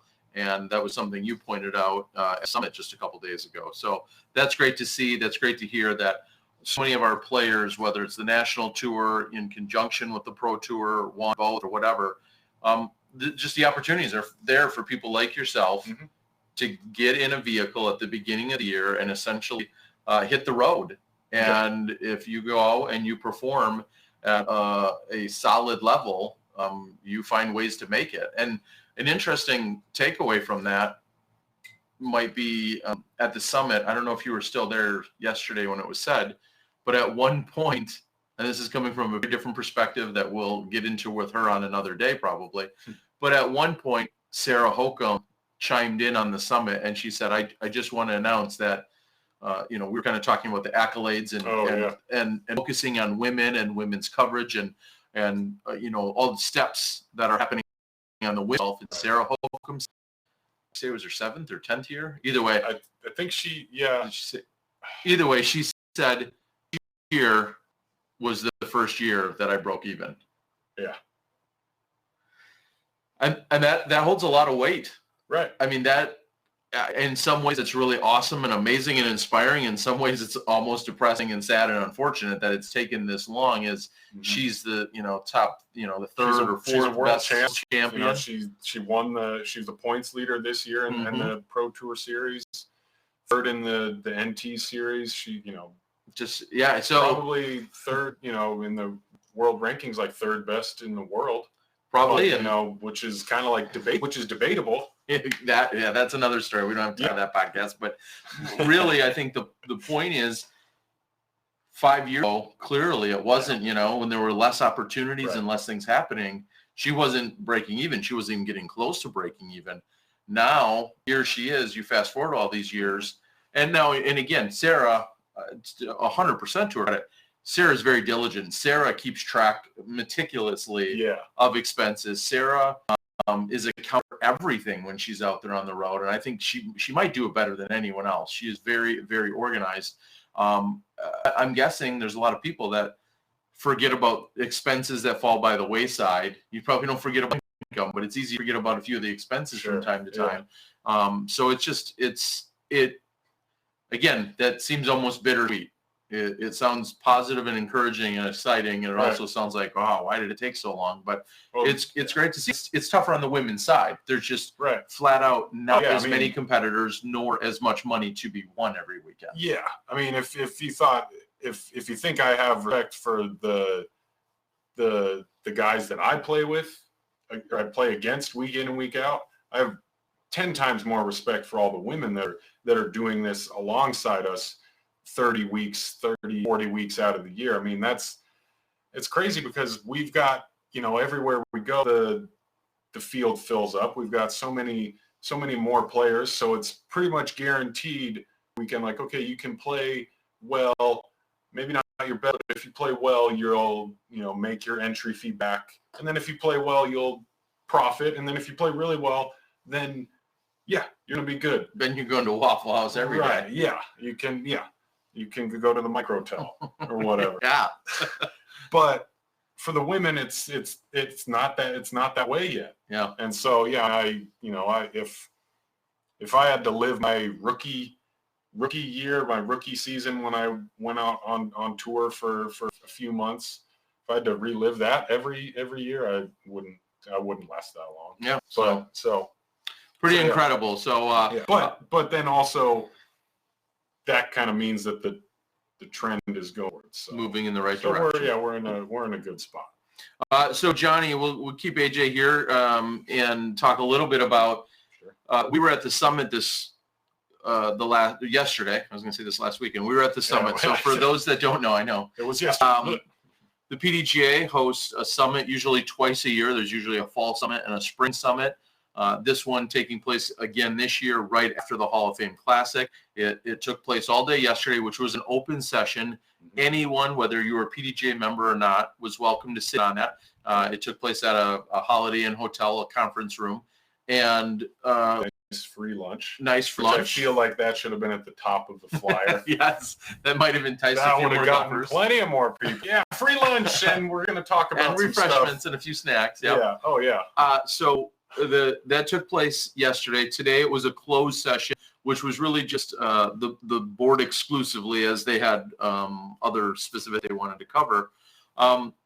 This is when they bring in. Today is the day they bring in the Illuminati. Yes, exactly. The lizard people, so Alex Jones shows up. It was all cosplay for everyone who was there. Gosh. No. I think it's really just they just formulate their secret handshakes today. Yeah, that's possible. Which takes a while. It does. That's an all-day affair. So it was really cool to see that so many players that were there and present, and that's something I've seen throughout the years. The summit takes place. This is where a lot of stuff gets talked about. That's really important to our sport and to the PDGA and to all the PDGA members. And I'm always mildly disappointed by people that want to get there and partake. And I understand, for your random golfer, it may not either sound appealing or it may not be cost effective to say, hey, I'm going to go sit in a conference room for a day or two in Georgia and just consume. But at the same time, I'm kind of surprised more people don't do it. So, or if it was an open session, like why, like for the NBA, if they have an open session kind of thing, they probably got cameras and microphones there. Yeah. Would that have been against the rules? Well, here's what I'll say is I think that's a discussion point, and some people I'm sure are asking just that. Right. That'll be a discussion point moving forward. I think we'll maybe get closer to the idea of streaming the open day or the open session. It makes sense to do because, again, not everyone needs to or wants to be able to travel to something like that. I had that very conversation. We've, just so everyone knows, Smashbox throughout the years has said, hey, we're, if I'm around, we're more than willing to get that and to put that out for everyone to see. Yeah. So that's kind of a standing invite or offer that we'd be glad to do that. at a significant discounted price, or maybe free. I don't know. Well, like I said, there was lunch. There was free lunch. There was lunch, bro. There was. So and a veggie tray. You kidding me? Yes, dude? I got in on some of those. All the those Halloween apples. Ooh, Anyway. all the Halloween candy you could want. So yesterday that happened. Today it wrapped up with their closed session. Yeah. Lots of good conversation yesterday that took place. We welcomed a couple new board members that were in there as well. And one of the decisions, well, there were a lot of great discussions. I guess we're not going to go through them piece by piece, but it was great seeing like Trevor Lee Harbolt was recently appointed to the board. And I know there was discussion about it a few months ago when he didn't get enough votes to win the position. But then when Kevin McCoy had resigned, the board ultimately had a conversation and appointed Trevor into that other board position. And then it technically will go through the remainder of what would have been Kevin's term, which is next September. We saw new people in there, fresh blood. And then we see is he the wittiest, smartest person we know? It was Stork. Stork. Yeah. I mean, it's PGA number 003. Right, the Dale Earnhardt of disc golf. I don't know. Did he say No, but nobody should say that. But he had no, but Dale Earnhardt, because Dale Earnhardt's number 3, and so I get that reference. Stork wears a Dale Earnhardt hat when he can. Okay, I'm serious. Okay, I didn't realize that. I have a picture with him. That I didn't realize. And it's hilarious. You know, it's like you walk up to him and you go to shake his hand and you look up and it's like, oh, wait, what? Like, you know, that. But yeah, that guy, just. He's just awesome. So he was there providing insights as a consultant. We learned about where all of the international disc golf is. You know, Brian Honegger, who is a previous PDGA executive. Yeah. He is on, and he is actually the international consultant. Chuck Kennedy, thank you, Chuck, who was very supportive, said he wanted to contribute because he's not a Patreon supporter. So thank you, Chuck. He was there. He may have bought a beverage for myself and Paige Pierce last night. So we appreciate that, Chuck Kennedy. The ratings discussions, there's rules discussions, the tours, improvements, wins disc golf, like a lot of great topics, but yet a lot of very pointed and productive conversation. Yeah. And Elaine King, who I ultimately shared dinner with last night on the board, she had said this feels like one of our better open session days ever. And it was really good stuff. Any takeaways that you had while you were in there? I mean, my takeaways, it was tough. I think probably the most appropriate representation of that was Mary, our new marketing director. Yep. Need to hear from her. Yeah, and she got there, and she's going to be really great for our sport in the future. You know, she's learning a lot about the sport, just the game, but then the professional side and everything that we have to offer there. But so she gave this super detailed presentation. She called it her SWOT analysis. That's a pretty standard. Yep. Yeah. Oh, sorry. I'm not. Dude, I'm a pro disc golfer. I don't know about this. Strength, weakness, opportunity, threat. Yeah, SWOT. Hey, okay. Johnny was trying to pull that one back from 99. Maybe that'll be part of my off-season training. Whoa. Yeah. But yeah, so she went like super detailed, so detailed that like in one slide where there's so much text on the screen that I was like, these things working. I couldn't, but there was so much text. And then what I'm saying is she finishes talking after 10 or 15 minutes of just so much information, and she's done, and she's just like, okay, any questions? And everybody in the room was just at her like, just because the information overload. She hit us in a good way. Good way. Hit us with so much knowledge and experience and perspective and, you know, ideas. Yeah. And so, you know, I felt like that after the whole thing as well. And but there was a lot about media in the future.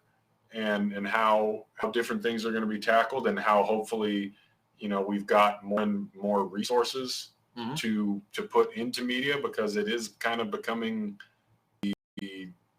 way more relevant than just about anything else in terms of, well, maybe not anything else in terms of growing the sport, but it's becoming one of the most influential avenues. A big tentacle. Yeah, exactly. Tent pole. I think you should go tent pole. Tent pole is kind of a perfect thing. The perfect way to describe media. Okay, we'll go with that.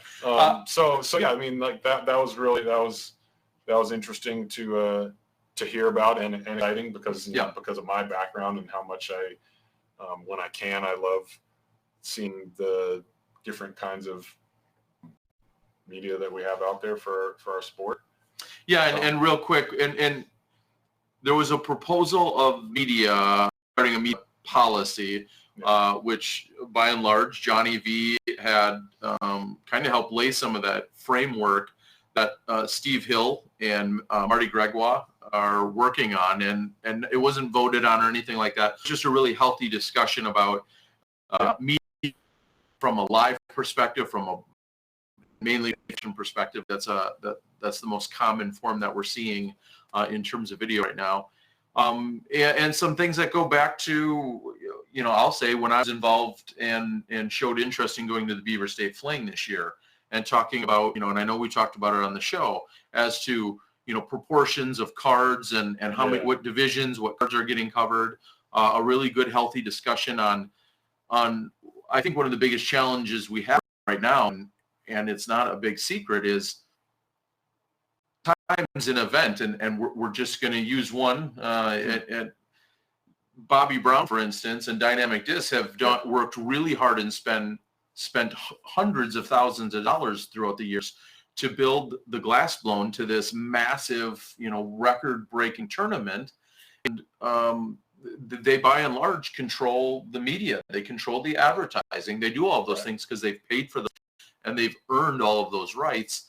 And there could be a slight hesitation. Somebody else who does media, we'll just insert myself, for instance. If I wanted to show up as a disc golf guy, but somebody else wanted to sponsor coverage that I would potentially capture there, let's say on the 5th card.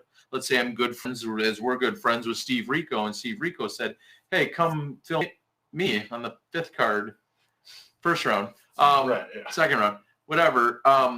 But it's going to be sponsored or promoted by Legacy in that case, which makes sense. That's obviously Steve's company. There becomes just a talking point as to who's of what and why, and is that good or bad? And everyone's trying to protect themselves, understandably, protect their investments. I think that's the big word, is those investments that they've made. And I don't want to say it's become contentious, but it's definitely a talking point and a legitimate consideration among media groups. Jomez, myself, Central Coast. Contentious might be a hard word, but exactly, but definitely realistic. Yeah. Like you're saying, if certain companies or production teams if they're not being protective of certain things, they might be hesitant of certain things, which is almost, even more terrifying. Exactly. Is that because no one wants less coverage. Right. Yeah, exactly. But if company is gonna go vertical integration on their event, but is super, has the most eyeballs on it, and then companies Y, Z, and whatever else would then say, well, it's kind of pointless to go cover of event, and it's like, well, dang it. I think everybody loses out. So. To break it down just a little bit for everybody, because I think we kind of skipped over a little thing. Steve Hill from the PDGA did a little presentation regarding post-production media and a little bit of live media, more or less saying that, and this is obviously isn't finalized, this is just informational at this point about possible things, that if an event is sponsored, or an NT or a major, I believe, is PDG owned, as they're called, if somebody wants to come in and they are previously approved by the PDGA as a post-production company, with like 30 days notice, they are allowed, they could be allowed to come in even if they have a competing sponsor. And there would be stipulations such as, you know, someone coming in like Terry would have to play the primary sponsor's ads. The primary sponsor has right of first refusal as far as the groups maybe they want to cover, but because we're still at a small level, we can't, the proposal says maybe we shouldn't be blocking out media that is willing to come in at not the sponsor's dime.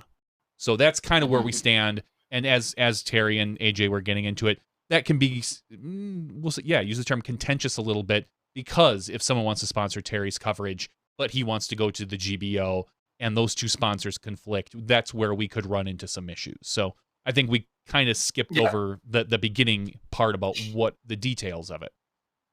Yeah, prefacing a little bit of that. But, and again, I'm just using GBO as one example. But we see that it's true that there's so many of these events that are large scale, that are largely underwritten by a specific manufacturer. And there is a legitimate concern or consideration that says some other entity is interested in coming and filming, but they are maybe underwritten by another manufacturer. And this is nothing new to us that have been kind of in this space now for a couple of years, but it's becoming a larger, longer, louder conversation piece. Right. And that the PDGA is listening, you know, Steve Dodge and the Pro Tour are handling it in their various, and it's just all part of the term growing pains. It's all part of those growing pains as we're moving forward. And so that was a topic of discussion. It was a great one to be had. And we also throw around the term Wild Wild West. That for many years it has been the Wild Wild West of almost anything goes.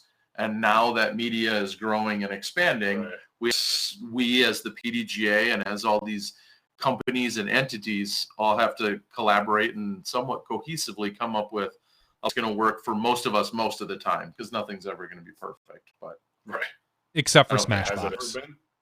Well, except for Smash. No. Well, what are you talking about? You guys crashed YouTube earlier. That's true. I mean, how can we keep being on, keep being SmashBoxx if we keep bringing largest, one of the largest sites in the world? Actually, I'm pretty sure that Tina uploaded a video this evening.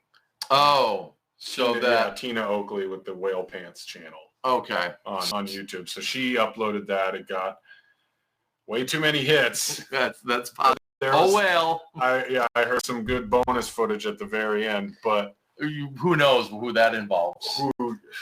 She just told me, she sent me a smoke signal and said, like, hey, check out the bonus footage of, and here's the link, all in the smoke signal. Okay. Well, check that out, please. It was great seeing Tina out there this weekend capturing some more action as well. Anyway, I'm sorry, John, what were you going to say? No, I was going to say, well, I know we talked about the summit a little bit, and there's a lot to go into, and I think the note or the minutes will probably be released in the next couple days or weeks. But some other really big PDGA news that was announced just about 4 or 5 hours ago involves our really good friends at UDisc, and UDisc is now the official app of the PDGA. And you may ask, really? what does that mean? Just gonna say, what does that mean? Now, the PDGA had an app in the past that was sporadically updated with things. It referenced course. I believe it had a course directory. You could keep score. I don't know what else you could do on that app, to be honest, because I only used. Did it have the rules? Because I honestly I think it had at least a link to the rules. I only used the app 2 or 3 times because I ended up jumping on the UDisc bandwagon. So now what I'm assuming this is going to take over for that. So it's going to be the official smartphone app of the PDGA. The 2 organizations announced today.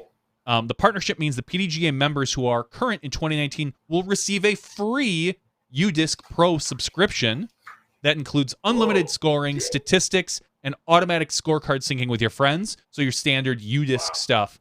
Not only that, they're talking about other unique partnerships such as the course directory, obviously, integrating with the official PDGA rules. They're going to host an offline database for the PDGA rules, so that will be probably built right into the app. So if you are on the course, you maybe don't have Signal, you can get that. Some of the things that I was actually talking to Matt about today from UDisc was, he's looking forward to maybe some future benefits, such as tournament searches. If you're in an area and you want to find the nearest tournament to you that particular weekend, rather than having to scour the PDGA tournament page and figure out which cities are closest to you, because if you're in Milwaukee and you're like, there's an event maybe up in Rhinelander, or there's one in Illinois, but I don't know where Evansville is exactly, the UDisc stuff can probably take care of that. It'll tell you, this one's closer, it's an hour and a half away. So we're going to get some integration, hopefully, with that in the future. One of the things that I think a lot of people have asked for, and this is, I don't know if this is big or small or what, casual round ratings. So if you go out to a particular course, shoot a round, keep score, it will give you a rough estimate on your particular round rating. I don't exactly know how that works. I am not going to even bother to guess all the behind-the-scenes things and how they figure that, but it will give you probably a rough estimate based on SSA and all that other stuff. So this is really good. This is really good for the UDisc guys. This is really good for PDGA. This is really good for everybody. What it's not good for, also, as that was getting wrapped up, that there is the pro level membership, and then there's what they're calling the super fan membership. So it's for like an extra $10 or something like that. You can log in. You know how you can go into UDisc right now, and they've integrated this feature a while, where you can select favorite or star your player, and that always keeps them near the top. Yeah. I'm sorry. I'm interested to see where this joke lands. No, this is awesome. So on the super fan feature, every person that you favorite, all right, that you favorite, you know what I'm talking about, right? Yeah. And it keeps it near the top. Yeah. Along with the GPS integration, you always know where that player is. So it tells you what city they're in. It's called the super fan. That's perfect. All right, man. Wow, that was a long way to go for that. I couldn't spit it out with this guy. Thank you, AJ. Thank you, AJ, for and I'm dead serious. Thank you for wrecking that. That was not even worth being completed. So the integration process, they say the integration process is going to be simple. By January 1st, PDGA members will be able to download the UDisc app, enter in their PDGA number into their profile, and that will upgrade their membership and unlock the benefits. So sit tight on that. I'm sure we'll be hearing more from Matt and Josh at UDisc. I asked them, I said, does this mean maybe hiring another individual or this or that? And they said, not yet. They're still doing some freelance stuff with some people, but ultimately they have a lot of work ahead of them to get this all integrated, and it is, like I said, it's going to be good for everybody. Yeah. Sweet. Well, if they want a computer science major dropout and I think I was in computer science. I was going to be in engineering, which lasted one semester. So we could be some serious underachievers and help them out. Nice. Maybe not. What was the 101 course? Did they just teach all aboard? They were, for the class that I had taken, talked about the amount of math, and I was a big fan of math until college. And they had to teach you math. Just how much math? Yes, those engineers are really tough.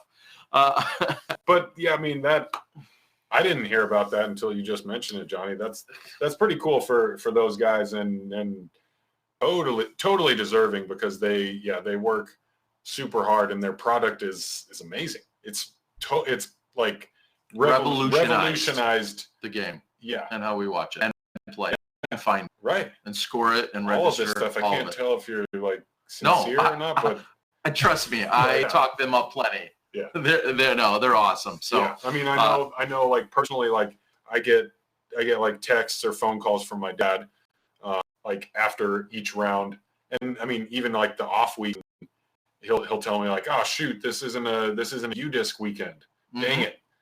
But then when it is, he'll tell me like, oh man, good, you've 2 putts to finish the round. Wow, that was great. It's like, or like, hey, before you get dinner tonight, you better spend putts. an hour on the practice game.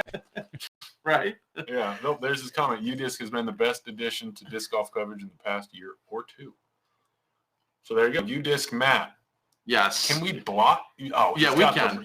here. Yeah, well, all we got to do. So Matt and Josh are frequently out here on the board. We also want to welcome others, including Robert McCall. And Robert was asking how the super chat feature works. Just click on that little $ sign on the bottom if you want to support UDisc and what they're doing. Click on this. I'm just kidding. We have money. Speaking of Robert McCall, wait, is he really? Yeah, Robert's out there. That's how we roll, buddy. Dude, 1,000 rated. 1,003 McCall. That was big news. We talked about that last week, right, Johnny?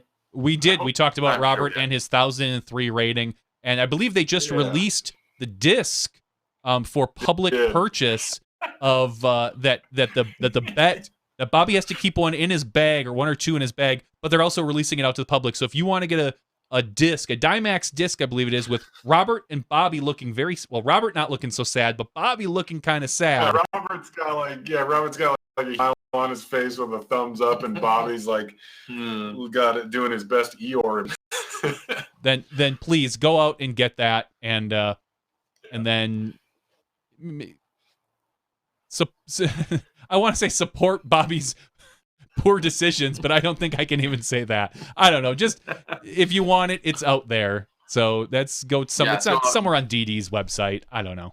Probably dynamicdisc.com or dynamicdisc.net. Go check them out. Yeah. And give them a like, subscribe, a share. Disc for you? Is that a thing? What does that mean? Do you have a disc? You have discs. Plenty of them. Man. Whoa. I know. Whoa, do I? No, give a quick plug for your DD. Quick plug. The Hybrid Warden, affectionately named by myself, the Waffle Warden. Clever. Yeah. Yummy. Dude, those discs are sweet. Yes. Like maple syrup sweet?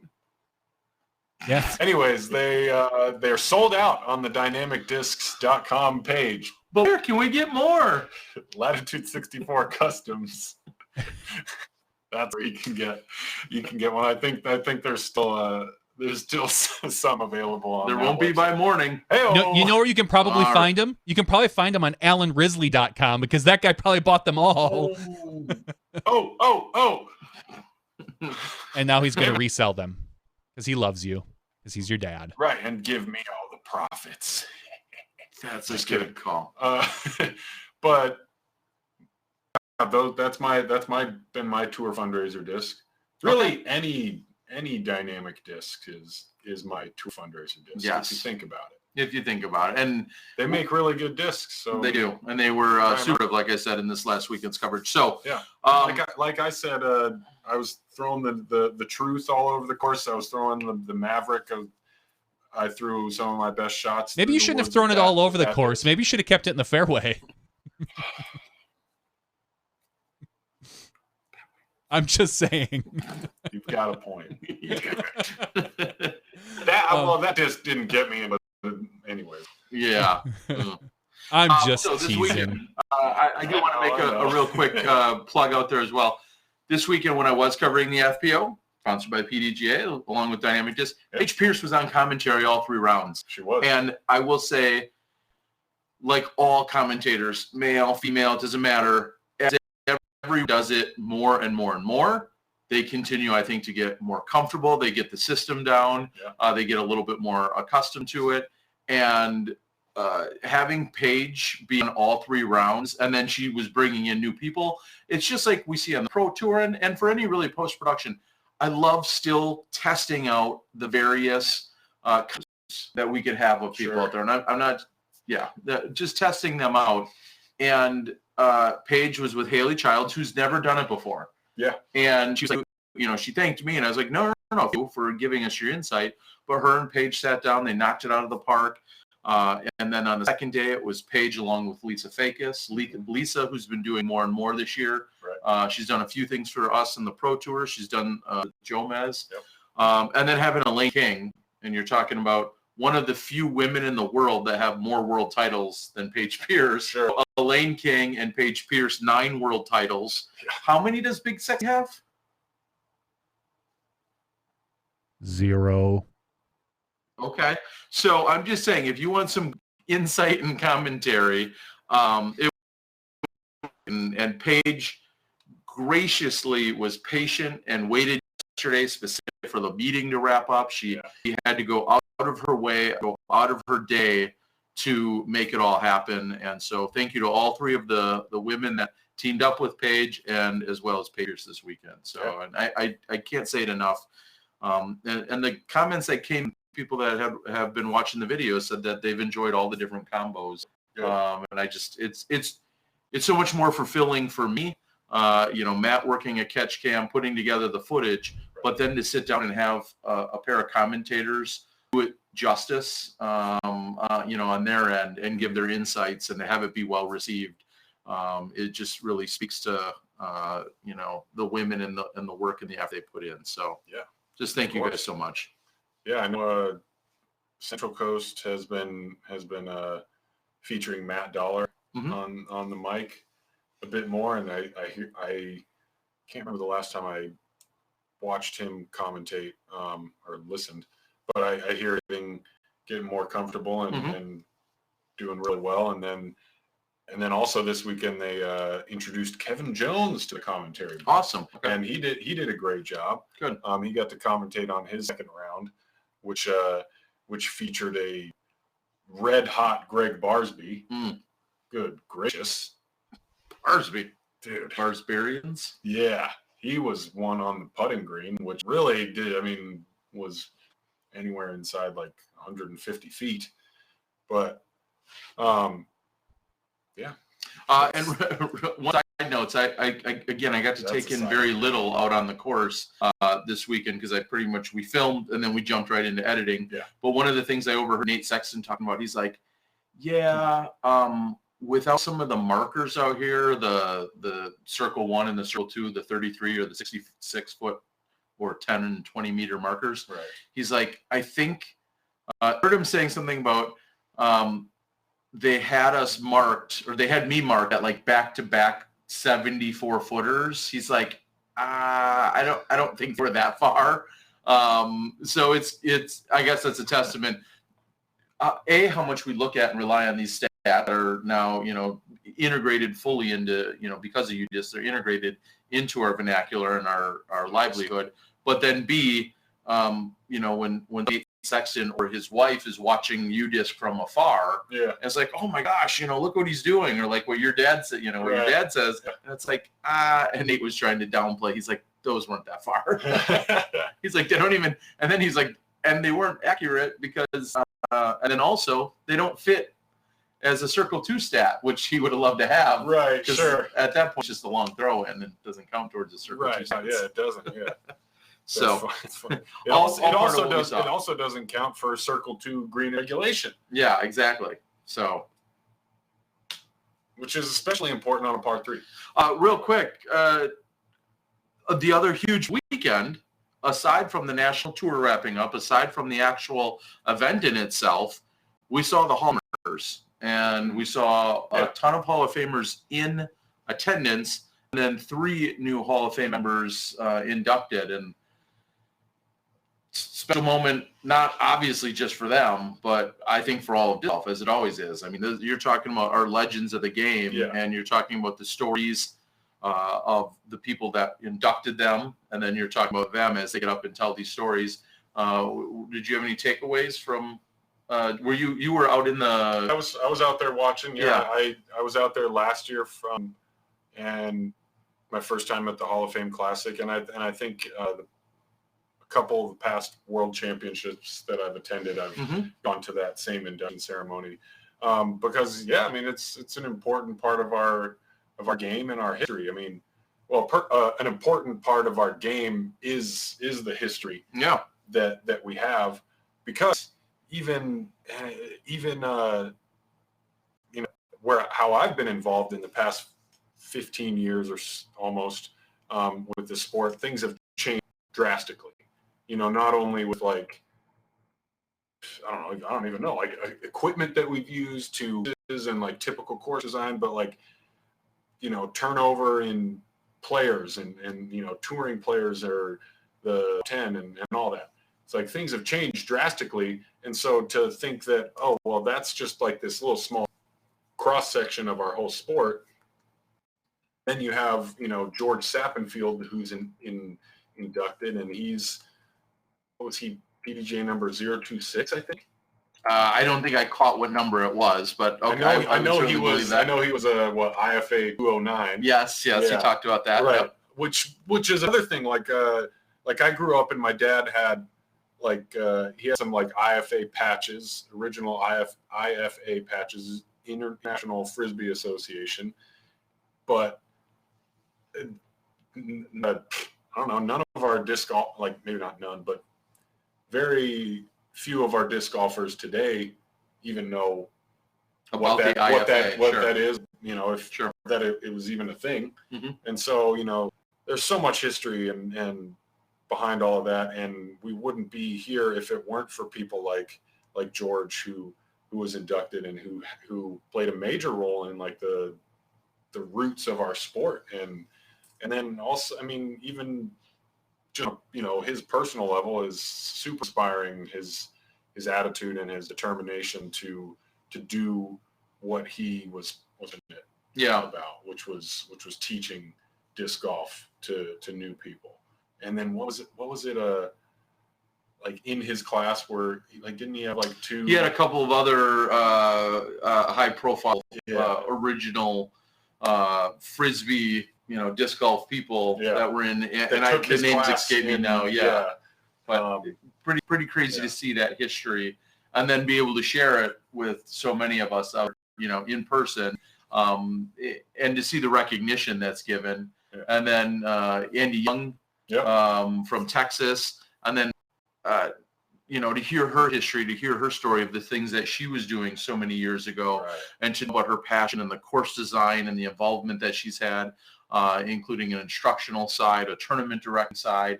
She has so many different facets of how she's helped elevate this. And then to have it's kind of mind blowing that, the coolest thing that I thought she said, and she said a lot of cool things over her whole journey, was that, she was just starting to get things going wherever she was, I forget. But then she moved to Houston, where the closest course was 150 miles away. Mm-hmm.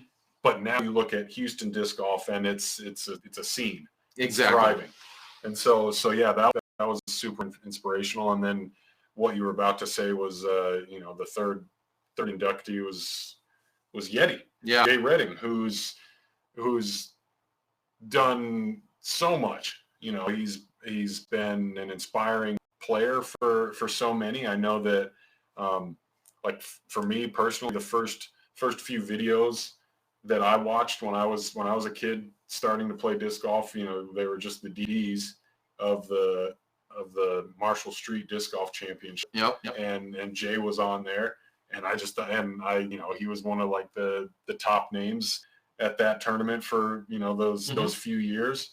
And I knew him from there, and then now who knows how many kids and now golfers and possibly pros by now knew him when he and Dez came to their school and showed them what disc golf was. Yeah, and I think that was one of the coolest parts of their journey and their story, is that, whether they were at a junior high or a high school or a college, presenting or talking about disc golf, and then to now get to a point where, some of those people in an elementary or a high school have obviously completed school, gone on to additional education, and then are now turning around and they're teaching it themselves. Yeah. And as Jay said, maybe that's a testament to how old we're getting, but it's cool to see that, people that were his students or that he directly impacted at a very young age have carried on and continue with disc golf to the point where they're now taking on the role of teaching it to others.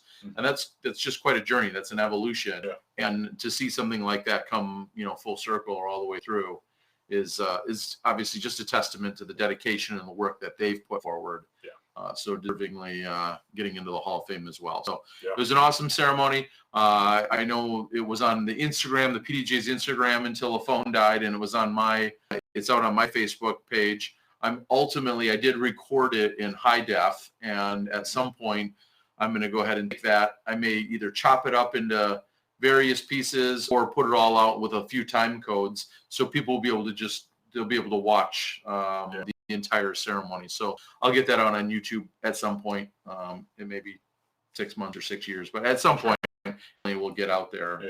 Probably sooner than later. Well, yeah, and really, like, just like at the summit, whenever Stork is there, yes, you got to be there, and especially when he's the MC for the whole ceremony. Yes, he's and I know we keep gushing about him, but just the funniest, cleverest, insightful humans you will ever meet, and his comedic timing and wit, his delivery, and his mind works so fast that, you know, his improvisation is so hilarious that someone said something about, like, air quotes, and he's like, I don't like, I'll steal his bit. It's like, I never really got into air quotes because I don't feel it's fair to to the other punctuation. I don't say something like, well, I was walking down the street and, or,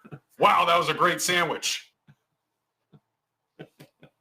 Air, comma, and air exclamation point? Are you kidding me? That's like, yeah, it's hilarious. And it guaranteed that he thought of it just off the top of his head like that. Or who knows? I mean, he's kind of old, so maybe that's just one of his go-to jokes. But regardless, good stuff for sure. Johnny, I know the play from afar. You had mentioned earlier in the day that as much as we're seeing plays out for the rest of the world from just a spectator.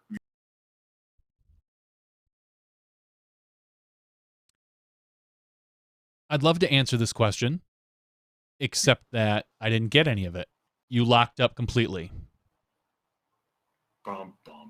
You didn't get any of what's that? Any of your question, you locked up. Sorry. Oh, I apologize. So, my question to you was, what do you feel like? Are you there, Johnny? I'm here. No problem. Oh, I apologize. It's telling me that you're. All right. Okay. I think we're all good to go. Sorry about that. So my question just really was, how do you feel like the spectators, the viewer base? I mean, we can all talk about if we're excited, whether we're in media, whether we're a golfer. How do you feel like the viewer base, the people at home, are consuming these last few weeks? I have no idea. It's so hard for me to tell. I mean, because you and I consume it at such a different. We have such a different viewpoint because we consume so much media and our perspective on it that I'm. Like this Hall of Fame, I probably won't go back and watch a single ounce of video on it. It's just not. It's just not in me to do it, because we do consume so much of other media. If there's highlights and stuff, I'll go and watch it. And this is where I think there's an open lane maybe for a few of us, and maybe there's not enough people. A weekend highlight would be great. Just a summary, some 15 to 20 nice shots, and kind of give me a general rundown of what happened. But ultimately, I honestly don't know how everybody else is consuming it these days. I know people were excited for it from what I saw on some of the social media. Mm-hmm. Yeah, I mean, they brought the heat. I mean, you got you have a current world champ along with the current USDGC champion. Right. Like, in that sense, it certainly was a great battle. And you're talking about, the two highest rated women in the world who were, battling it out through the, down the stretch. Yeah. I mean, so it was there. The question is, did that ripple? Was that felt throughout? And yeah. Well, I mean, I am wrapped up in playing and everything. But I watched, if I had to make a suggestion or two suggestions, I would say Central Coast chase card round 2, and then Jomez lead card round 3, final round. Okay. And pretty much just so you can see Greg Barsby put on a 50-foot putt clinic. Spoiler. I mean, yeah, but it's just they can't even articulate how excited I was each and every putt and then really the whole, each card that was filmed played amazing. There were no bad players. So if you are out there and you are wondering, what's the best bang for your buck, when you're done watching all the rounds of the FPO. Yes, duh. But you're in luck because it's all free, and so you really can't be disappointed ever. No. But you're going to be excited when you watch, Central Coast round 2, Jomez round 3, Disc Golf Guy rounds 1, 2, and 3. Yes, we are. All right. Well, it's all out there. It's available. Again, shout out to all the people that help make it available or make it possible, including all the sponsors, the sponsor of the event, Zach Schaefer, Tom Lynch, your TD, your assistant TD. Mm-hmm.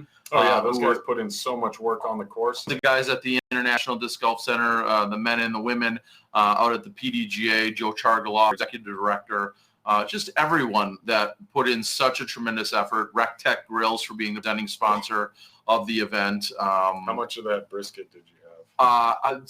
Maybe or maybe not surprisingly, very little. I didn't get to partake in a lot of the food out there. I was just hustling, working right through the lunches and dinners. But I heard it was really good, which is awesome. So I think we're gonna start wrapping things up here in the regular show.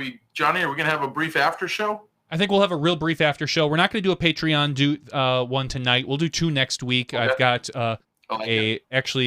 for next week, I've got a disc golf member box and I think a towel for one gift, and then we'll figure out something for number 2.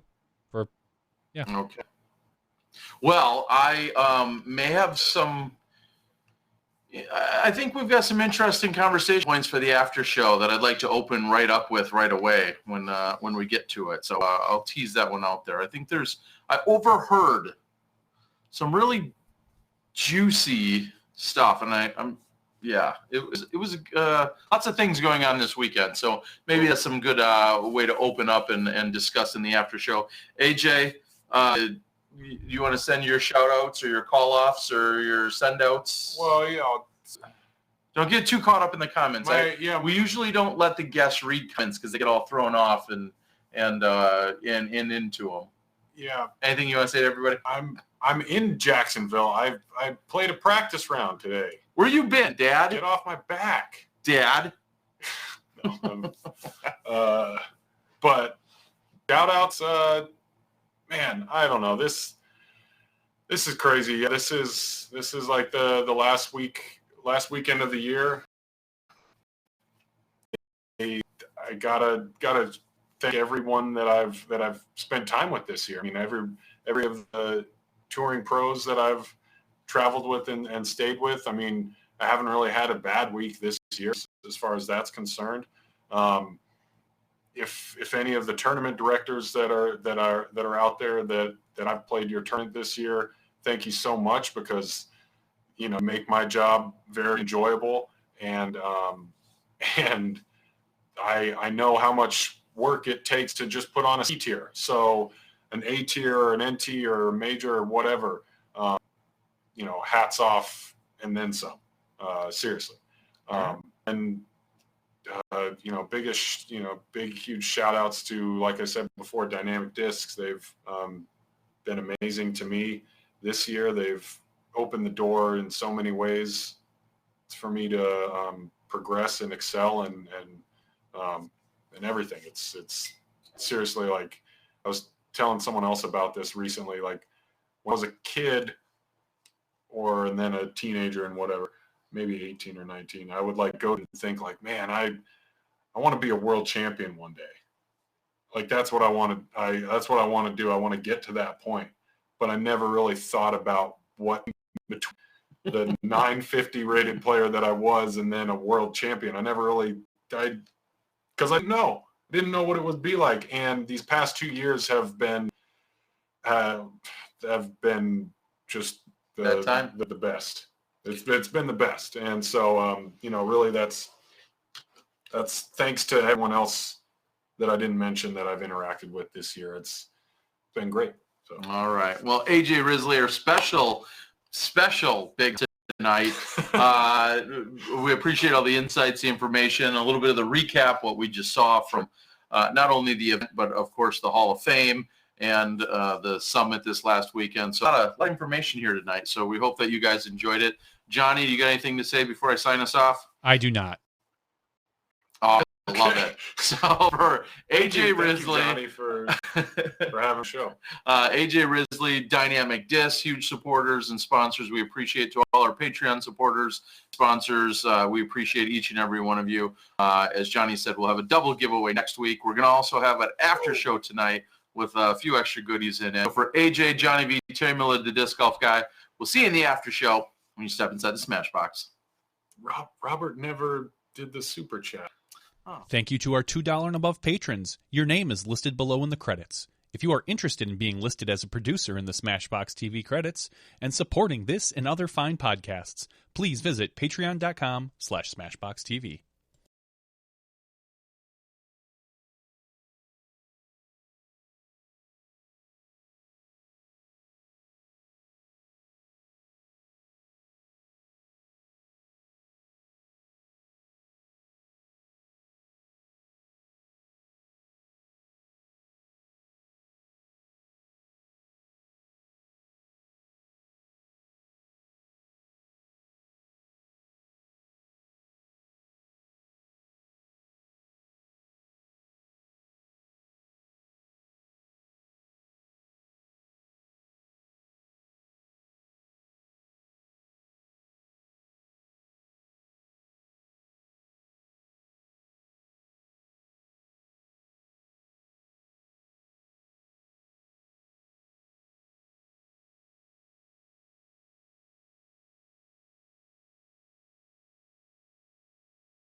Hello, everyone, and welcome to the Smashbox TV 217th Disc Golf Podcast after show. All right, here we are. That's you stuttering. Hopefully the internet connection is good. Terry Miller, the disc golf guy. I'm in Jacksonville, Florida, during our very special big hug episode with AJ Risley. Who just joined us for quite some time. Got a really good recap of what happened at Hall of Fame Classic. Doing a real quick overview, of the actual Hall of Fame induction, along with the summit and then the play and the national tour that wrapped up. And moving into this weekend, moving into the Disc Golf Pro Tour Championship Finals that start on Thursday. And Johnny, Thursday, Friday, Saturday, Sunday, 4 days of live disc golf times looks like 2 rounds a day. This will officially go, I didn't even think about it till now, as our most live, most intense week at Smashbox. Yeah. Great. Great. Just some of that. Yeah, great. I mean, yeah, we're basically going to give you 24 hours of disc golf. Wow. And it's going to be grueling and long and some great golf and exciting because it's a slightly different format than we're used to seeing. So I'm excited that we're not going to get, I mean, it's going to be your typical shot by shot and all these shots matter, but it's a little bit different style on people that there's less losers in the early rounds. Less losers. That's the kind of disc golf I like just to play and to watch. Less losers. That's right. No, it's a bracket format. You can go out to dgpt.com. There's a ton of information out there. If you go even further, you can go to d.com/bracket. .html, and that'll give you a bracket you can be part of. It sets it all up, who's playing against whom in the first few rounds on both the men's and the women's side, so it's all available. I'm pretty sure you can win stuff. I'm not sure when you have to have it in by, so if you're listening to this live, go do it immediately. If you're listening to it as the release later, you're probably too late. But go out there, check it out. It's all out on dgpt.com. And Tour Championships, again, brought to you by Prodigy Disc this year. And we're going to be at the New World Sports Complex which is where we saw the finale last year. So in Florida, Jacksonville, and out on a golf course. Were there any major changes to the course, do you know, or is it very similar to what we saw, or do you not know yet? I was going to say I don't know, but if I could ask AJ, I'll just ask him real quick. Were there any major changes to the course?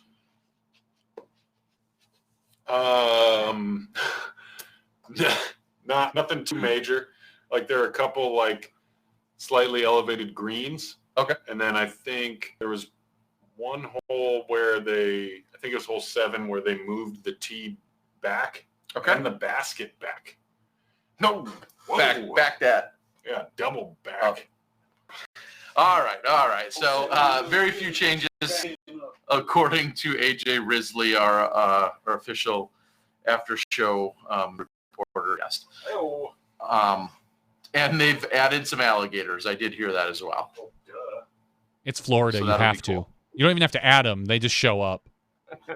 I think they should like actually bring them in. You know how I think you bring in fish. Yeah, I think they should bring in alligators. That'd be pretty awesome. Seth is out on the board. Seth from the Disc Golf Pro Tour. And we'll do a little bit of question and answer from the board here in a minute. But Seth says you have until 8 a.m. Eastern on Thursday morning to get the bracket in. So again, if you're listening to this in our normal non-Patreon download time, then you might be a little bit past that time. But get out there and get it done right away. So it's all public. Yeah. As far as that. Okay. So you teased some juicy stuff. Let's It's let's so hear it. juicy. I don't know if it's. No, you teased juicy, and you can't. There is some juicy stuff going on, and maybe even bigger than the stuff that's going on. The questions that come from it, I think, are even grander. And here's where I'm at. And it's that time of year, believe it or not. I know it's October 16th or 17th or 15th, depending on where you are. It's mid-October, but the question and the conversation largely the cloud that was hanging over like out at the event this weekend is free agency. Oh, I thought it was where's the beef? No, so everybody's talked about Kevin Jones being the big free agent this year. What other free agents do we have? That's Kevin Jones clearly way up on the top of that list. We've seen him play so well. We've seen him and talk to him as a part of Pro Discus, who has supported him, who has put him on the road, who has just been this amazing network support mechanism. So he's a name that clearly could be talked about. He had a contract, and he very clearly stated, that's where my contract is, and that's exactly what I'm doing. Other people you have to start thinking about, as our players frequently sign 1 or 2 year deals. And I'll say that's a lot of people. I mean, that's, for lack of a better term, that's damn near everyone that is signing either a 1 or sometimes a 2 year deal. Paul Mcbeth a few years ago, 3 year deal. I believe Mcbeth deal is also up as of this year. Oh, is so it? when is you it? start, it's crazy to think, when he was talking about Adidas a while ago, when he was talking about Innova, I think we're nearing the end of that 3 year deal. And nearing the end, I know a lot of our prodigy players have been sometimes 1, sometimes 2 year deals, depending on the exact situation. I'm going to go ahead and say, I think there's a lot of people. I know there is a lot of people. I know there are a lot of people that have that potential. It's the whole concept of free agency is you can around. You can see what may or may not be available. You can renegotiate where you are with your existing contract and what you want to do for that year. There's plenty of times. I think back to a Paige Pierce a few years ago. I think there was a question about eventually she found herself over at Dynamic Disc. There was a question about being part of Prodigy, being part of Dynamic Disc, possibly, so on and so forth. And at least at that time, it looked like she was signing on to to be with Prodigy until obviously the next year or the year later or whenever it was, she became a dynamic disc player. So I think we're going to see some shakeups. Do you think we're going to see? I know we're some shakeups. So you know things that you maybe can't share. I know things that I unfortunately I can't share, and I hate to sound like a contractor, but there's some things that are obviously just not I would say appropriate for me to be sharing, just because I know the information, so I'm not trying to be a jerk to anyone out in the disc golf world. However, there's some big things in the works, and what I would go ahead and follow that up and say, you're talking about a much more competitive environment than what we had 2 or 3, 5 or 10 years ago. You're talking about players that are considering everything from tour type discs to special runs of discs. Mm-hmm. You're talking about monthly allotments. You're talking about travel stipends. You're talking about entry fees being paid for or reimbursed.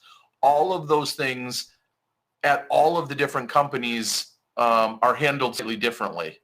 And for most of, I would say for most of our players out there, things like tournament entry fees aren't assumed to be covered. It depends on what level you are on of a specific team at a specific company, whether or not your entry covered, and or what, how much of a travel and yeah, what tier that have. particular tournament is. I know my understanding is a lot of the sponsors will pay for the majors, but maybe not necessarily. And again, everything is variable, and not necessarily your A and B tiers, because there's not as much notoriety in those as well. But so answer me this: do you think we're going to see? I know we're going to see some shakeup. Is it going to be anything? I don't want to say earth-shattering. Is it going to be anything really surprising?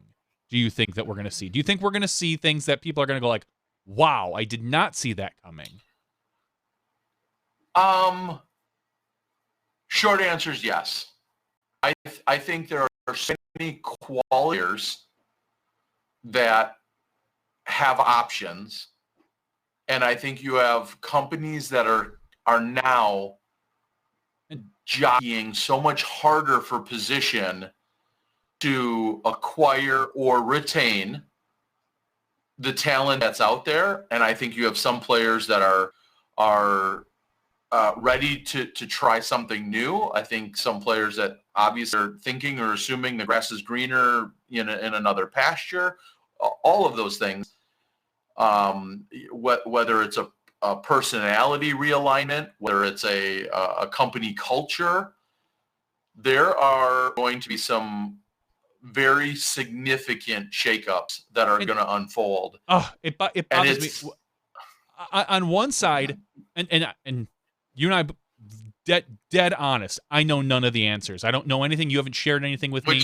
I know I haven't shared anything with you. Yeah. And don't get me wrong, he will probably off the air at some point. But part of me wants to be like, don't tell me, because I want to be surprised like everybody else. Plus, then I can throw out names and sponsorships and sponsors without thinking anything. Like if I said, "Oh God, I think Kevin Jones is going to go to Whammo," and people are going to be like, most people are going to assume that like, oh, maybe Johnny knows something. I don't know anything right now, which is why it's fun for me to speculate.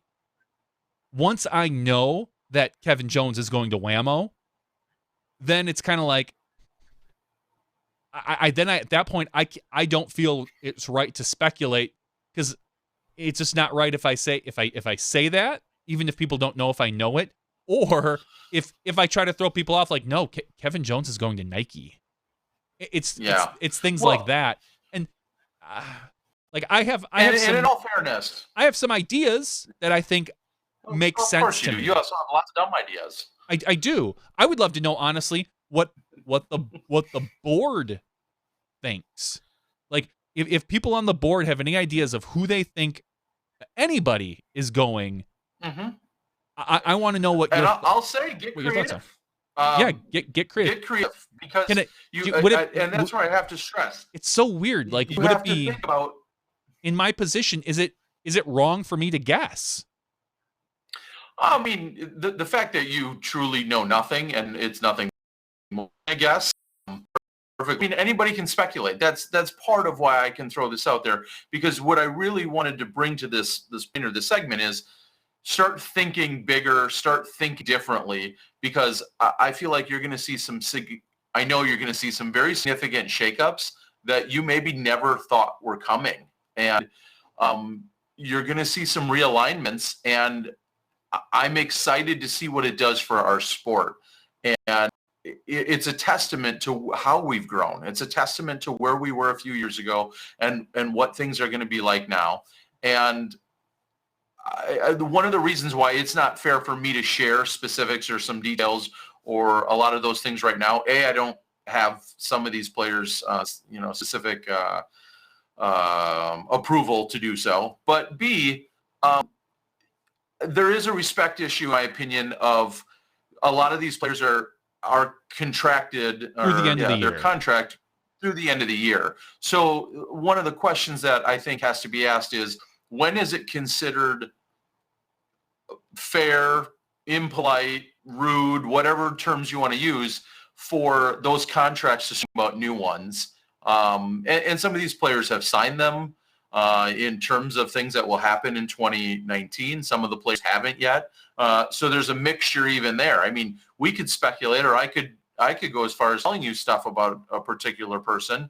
And what happens if that contract doesn't get signed? Exactly. I should be on the hook for there that. are still we still have 2 months. So even if Kevin Jones was going to Whammo, in the next month, somebody could come up with a better offer, or Pro Discus could come back and say, oh, no way, we're going to put our eggs in Kevin's basket and we are going to keep him. Mm-hmm. And then we look like chumps. I just think, I know who travels with whom. And I know last year I would have had, I just want to throw out a bunch of names and companies and guesses. But again, I don't know if that's right or wrong for me to do, being in the media. I guess I'm indifferent, and I know what I can and can't share. So, I mean, that's why I say it's a little different when you don't. Well, I was just thinking last year. It's exciting, though. Like last year, we saw Madison travel with Paige quite a bit. And there was all sorts of speculation whether Madison was going to go to DD, and that ended up not happening. And she was, if you look back at some of the boards, the speculation, there's always a thread out there that the 2019 sponsorship changes, and her name was thrown out there quite a bit. Like, oh, I'm sure she's going. Paige is going to bring her over, and it didn't happen. Innova, she stayed with Innova, whether it was contractual, whether it was I don't know what her particular status was, or if she just no, Innova's I like throwing Innova. And I can simply have friends from other teams. Yeah, I can have friends from other teams. And we've seen that. People who travel with each other, there's always that feeling like, well, certainly. And the funny thing is, it's always the higher rated player or the better player, will say, that people think they're going to pull the lower player up. So pretend that someone is traveling with Mcbeth for a year and their contract is up. Everyone's going to assume that that person's going to go to Innova because Mcbeth brings them in. That is always the assumption, and that might not always be the case, as we saw with Paige Pierce a year and a half ago or 2 years ago, whatever it is now. Maybe it's, and with her moving. And I think you're right. I think we will probably see some shifts in some landscapes. I'm going to look out on the board. I know everyone's guessing where Kevin Jones is going, whether it's, I saw Discmania, I've seen Innova, I've seen Discraft, Barsby. Someone had asked about that he's Barsby not on the star team. I'll say this, and 11:39 on October 16th. I don't think Paul Mcbeth is leaving Innova. Okay. Absolutely. That is my hard, steadfast statement right now, that I think he has it pretty good there. I would love to know the renegotiations and the new contract, but I do not believe he is going anywhere. That is my guess.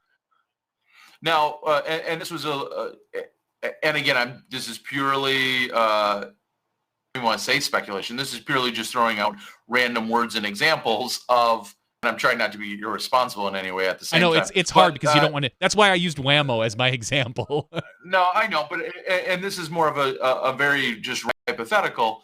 Something earlier, and as we saw, a Nate Sexton, for instance, make a post that he's going to be flying to tournaments and he's taking on a different role within his family, his nuclear family structure, selling an RV, and let's rewind. Let's rewind to 2, 3, 4 years ago, and I said it earlier. Nate Sexton is in an RV with Paul Mcbeth for a year or two. They're exclusively, traveling in this RV together. Obviously, both individual players. Then, both of them have a little bit of a life change with a new child, with a wife, so on and so forth. They both have different RVs. Now you see neither of them own an RV. And you see, Nate Sexton with a very significant change when he just bought an RV a year or two ago. And now a different role. Do those types of life changes, and this is just a generic question, do those types of life changes impact how a sponsor views you or how you may be able to provide to any sponsor? Well, think about this. Using this as an example. I don't think this is going to happen, but would you be surprised, I would be, to see Nate Doss dropped from Discraft or Val? Just because I don't think this is going to happen because I think kind of Nate has that.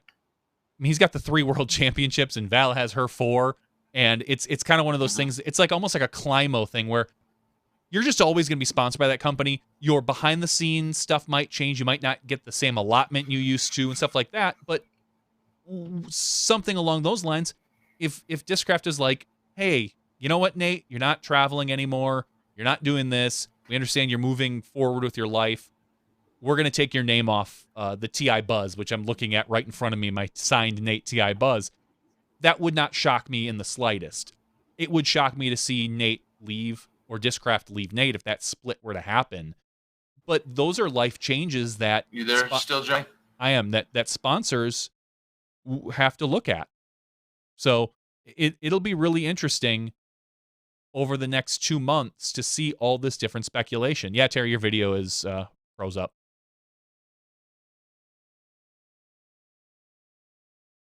So yeah, so Terry is frozen up. Hopefully he just does a little refresh on his browser and we get him back pretty soon. But we are seeing, it's kind of funny, the evolution of the bigger sponsored players and the traveling. Like you start out traveling in usually by yourself, then you move into like a group. Hi Terry, welcome back.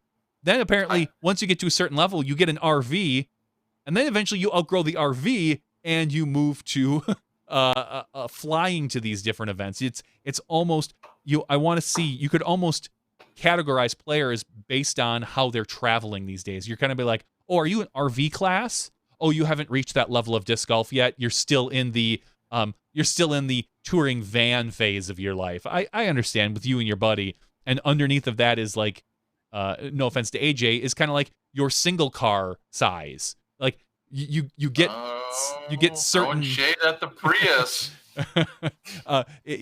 You shift upwards in size of vehicle that you travel. You go from RV to plane, and I think after that is probably private jet. We haven't seen anyone get to that one yet. No private jets yet. Well,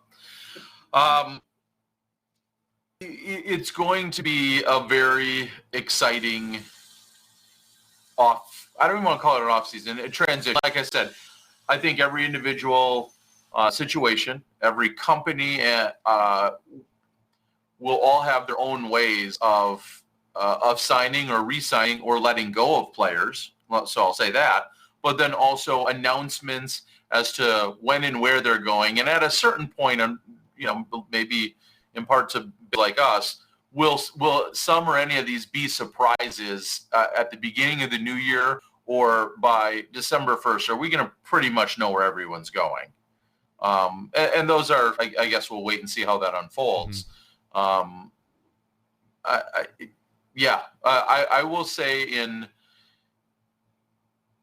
in the years that we've seen more of this pick up, I think this is going to be one of the more significant years of the things that are going to change and unfold during this next upcoming season. And I'll just flat out say, I think there's some true shockers out there that some people are going to be really surprised by. So that's something to stew on a little bit, speculate. There's going to be a lot of conversation by a lot of different parts of the country, depending what people are seeing and hearing for themselves.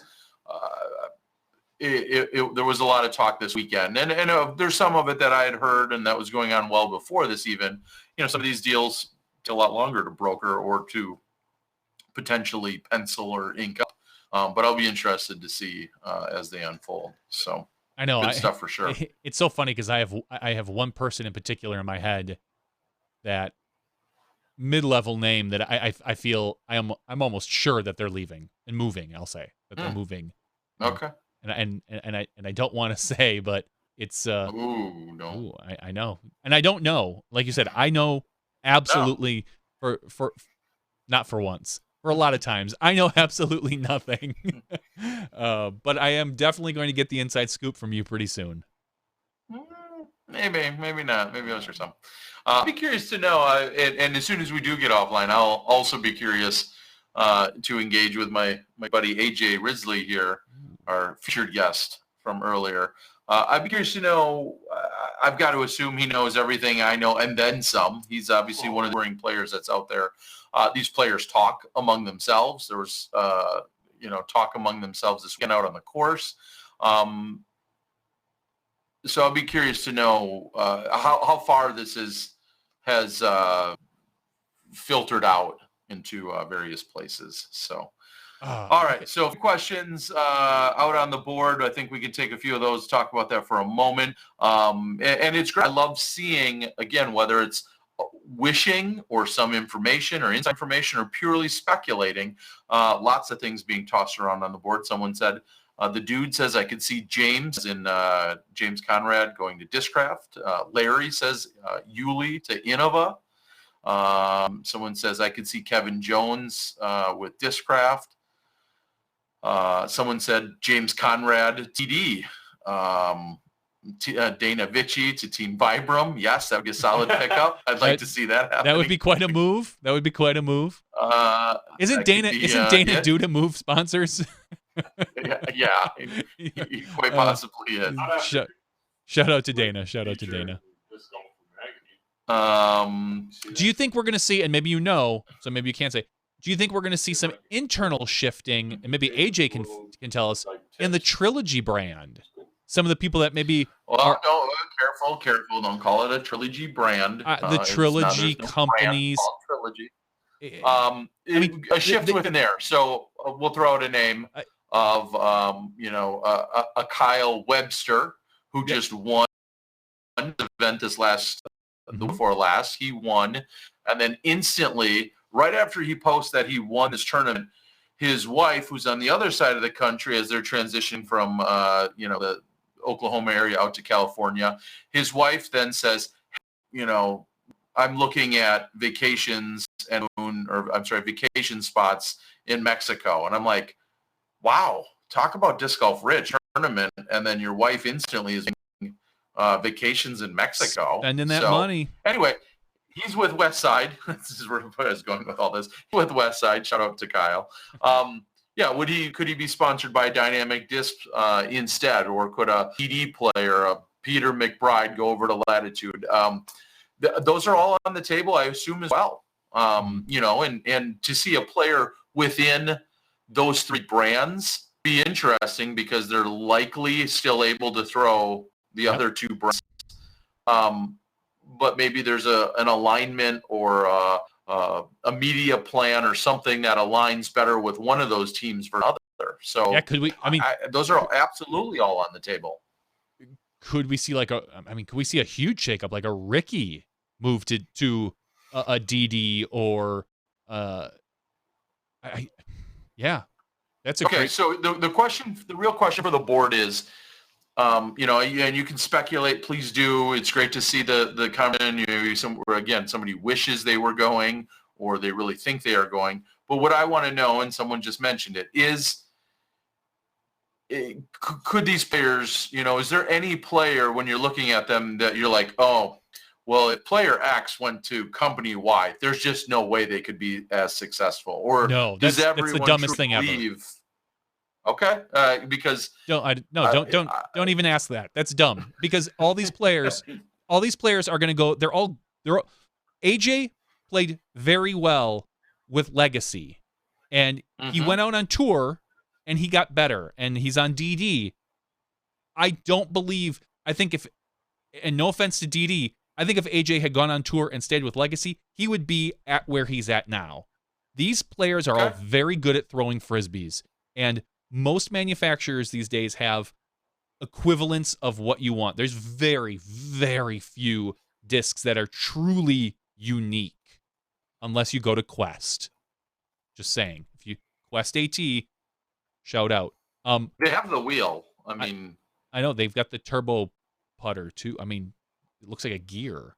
But I don't even want to even fathom thinking about that because I don't want it breeds tribalism, and I really don't want to see that. I would rather see you want to say that Paul Mcbeth is going to probably win world championships no matter what frisbees he's throwing. And I'm going to say frisbees, not even discs, hubcaps. He's probably throwing and winning championship. So but could you win with like a Chevy hubcap or a Ford hubcap? I mean, let's, because they're Chevy and Ford. Not Ford, found on roadside dead. Come on, God, Terry. Some haters. Yeah, I know. You can get some real haters out there. Anyway, so those that's where it's at. It will be exciting. I think rumor mill is really, in fact, one particular player called it just that today. I like the rumor mill. Well, and that's just it. Is you can speculate. Some people do know, some people don't know, and then there's just the wild card to me, as we discussed, is the negotiations, the contracts, the back and forth, but then when and where is someone actually signing on the dotted line? And to me, obviously that's when things are secured. So it'll be interesting to see, and it's something that'll get talked about quite a bit here, and the depth of transitions that are going to take place this year provide plenty of conversation pieces. So look for that. Yeah, I'm excited. This is always a fun time of year because you run out of tournaments to talk about. So now you start speculating about sponsorship. And Paige made it easy a couple of years ago, last year, the year before, when she had certain discs in her bag before the year was over.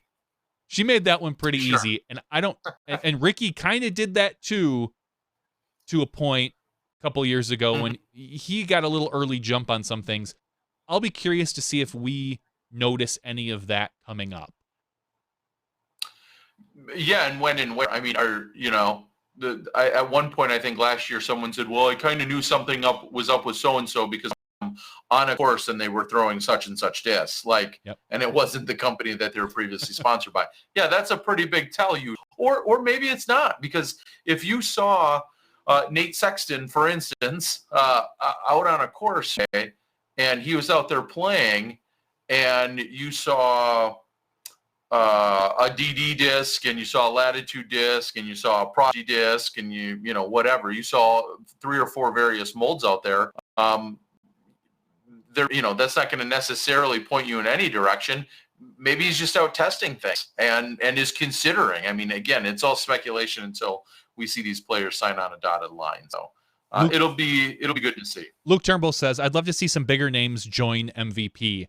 I think that would be really interesting to bring. I know they have Elaine, they have Matt Dollar, and I believe they have a few others, but those are really their two premier names right now.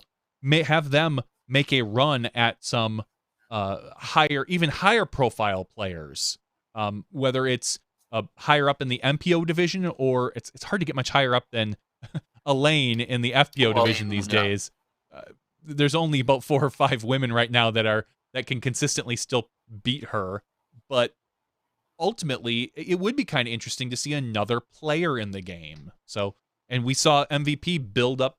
They built up their fan base with their with a lot of their plastic, and they started there, and now we're seeing them start to sponsor big events. And I think the next logical move is for them to pull in another big name player. And I hope we get to see something like that. Yeah, they've been making huge strides, and they support disc golf in a lot of different ways. And now you're exactly right. That might be the next logical step for them, to have players to help complement and to show off exactly what they're making. So pretty great. I know I had a conversation as well with Steve Rico the other day, and Steve Rico's right in the thick of things with everyone else now. Spoiler: he's not getting sponsored by anyone else. Oh, he's not moving sponsors. He's not. No, although that would be hilarious. I think just from a PR perspective, it'd be kind of funny.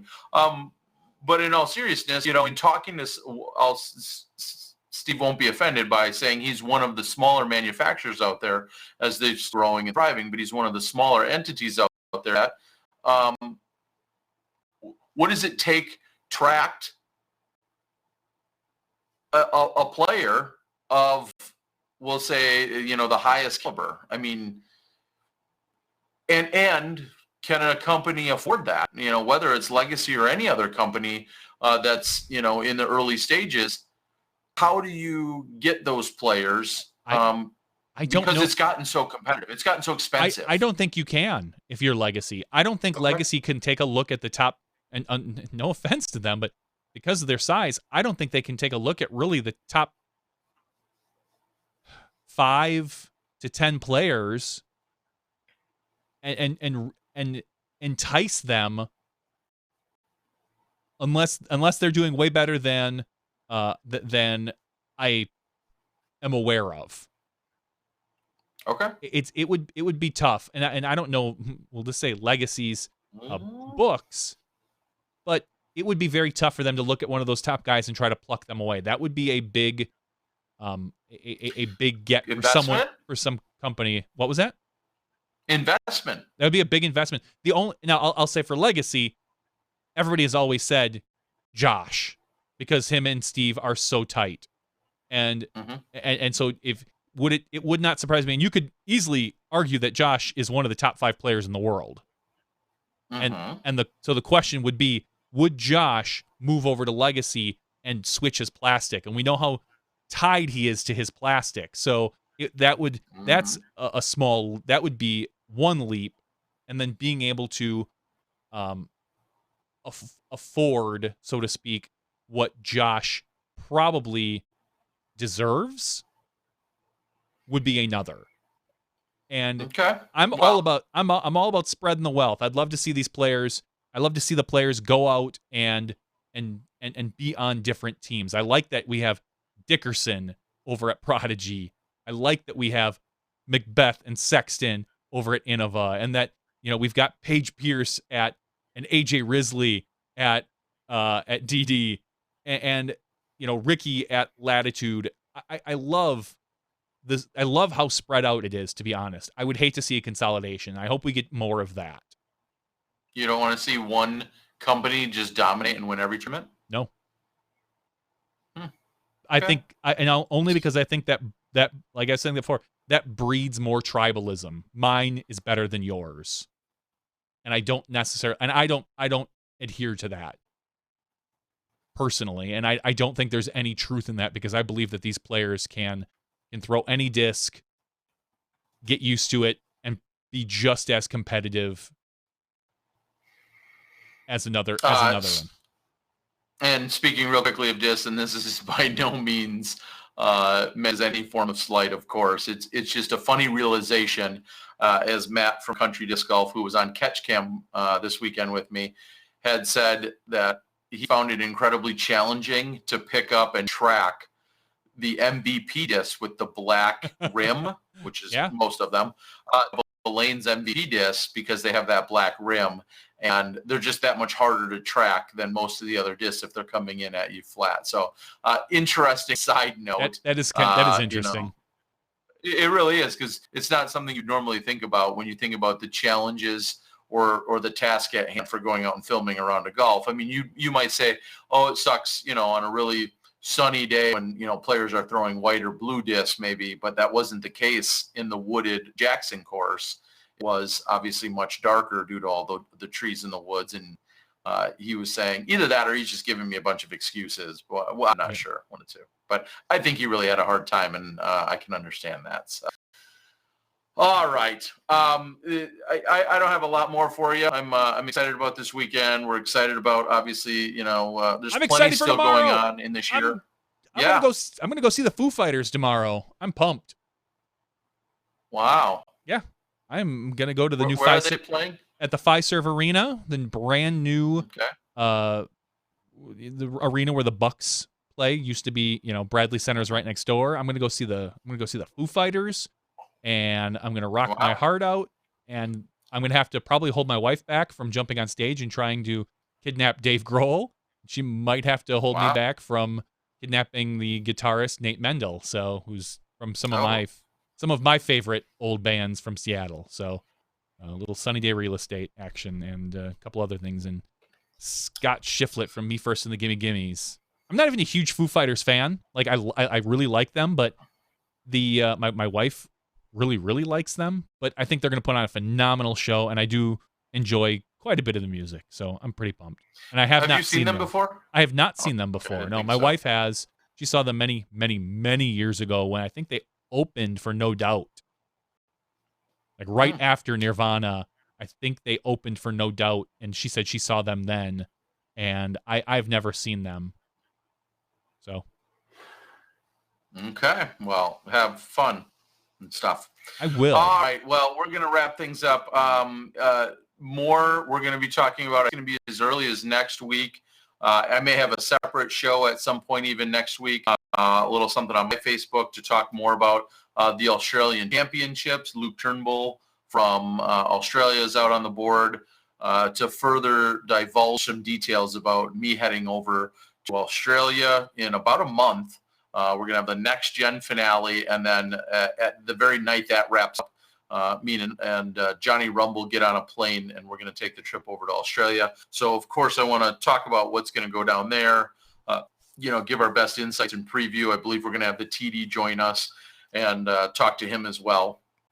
So looking forward, we've got this weekend. We've got Feedies coming up that I'll be part of filming. We got the next gen finale, Australia, New Zealand.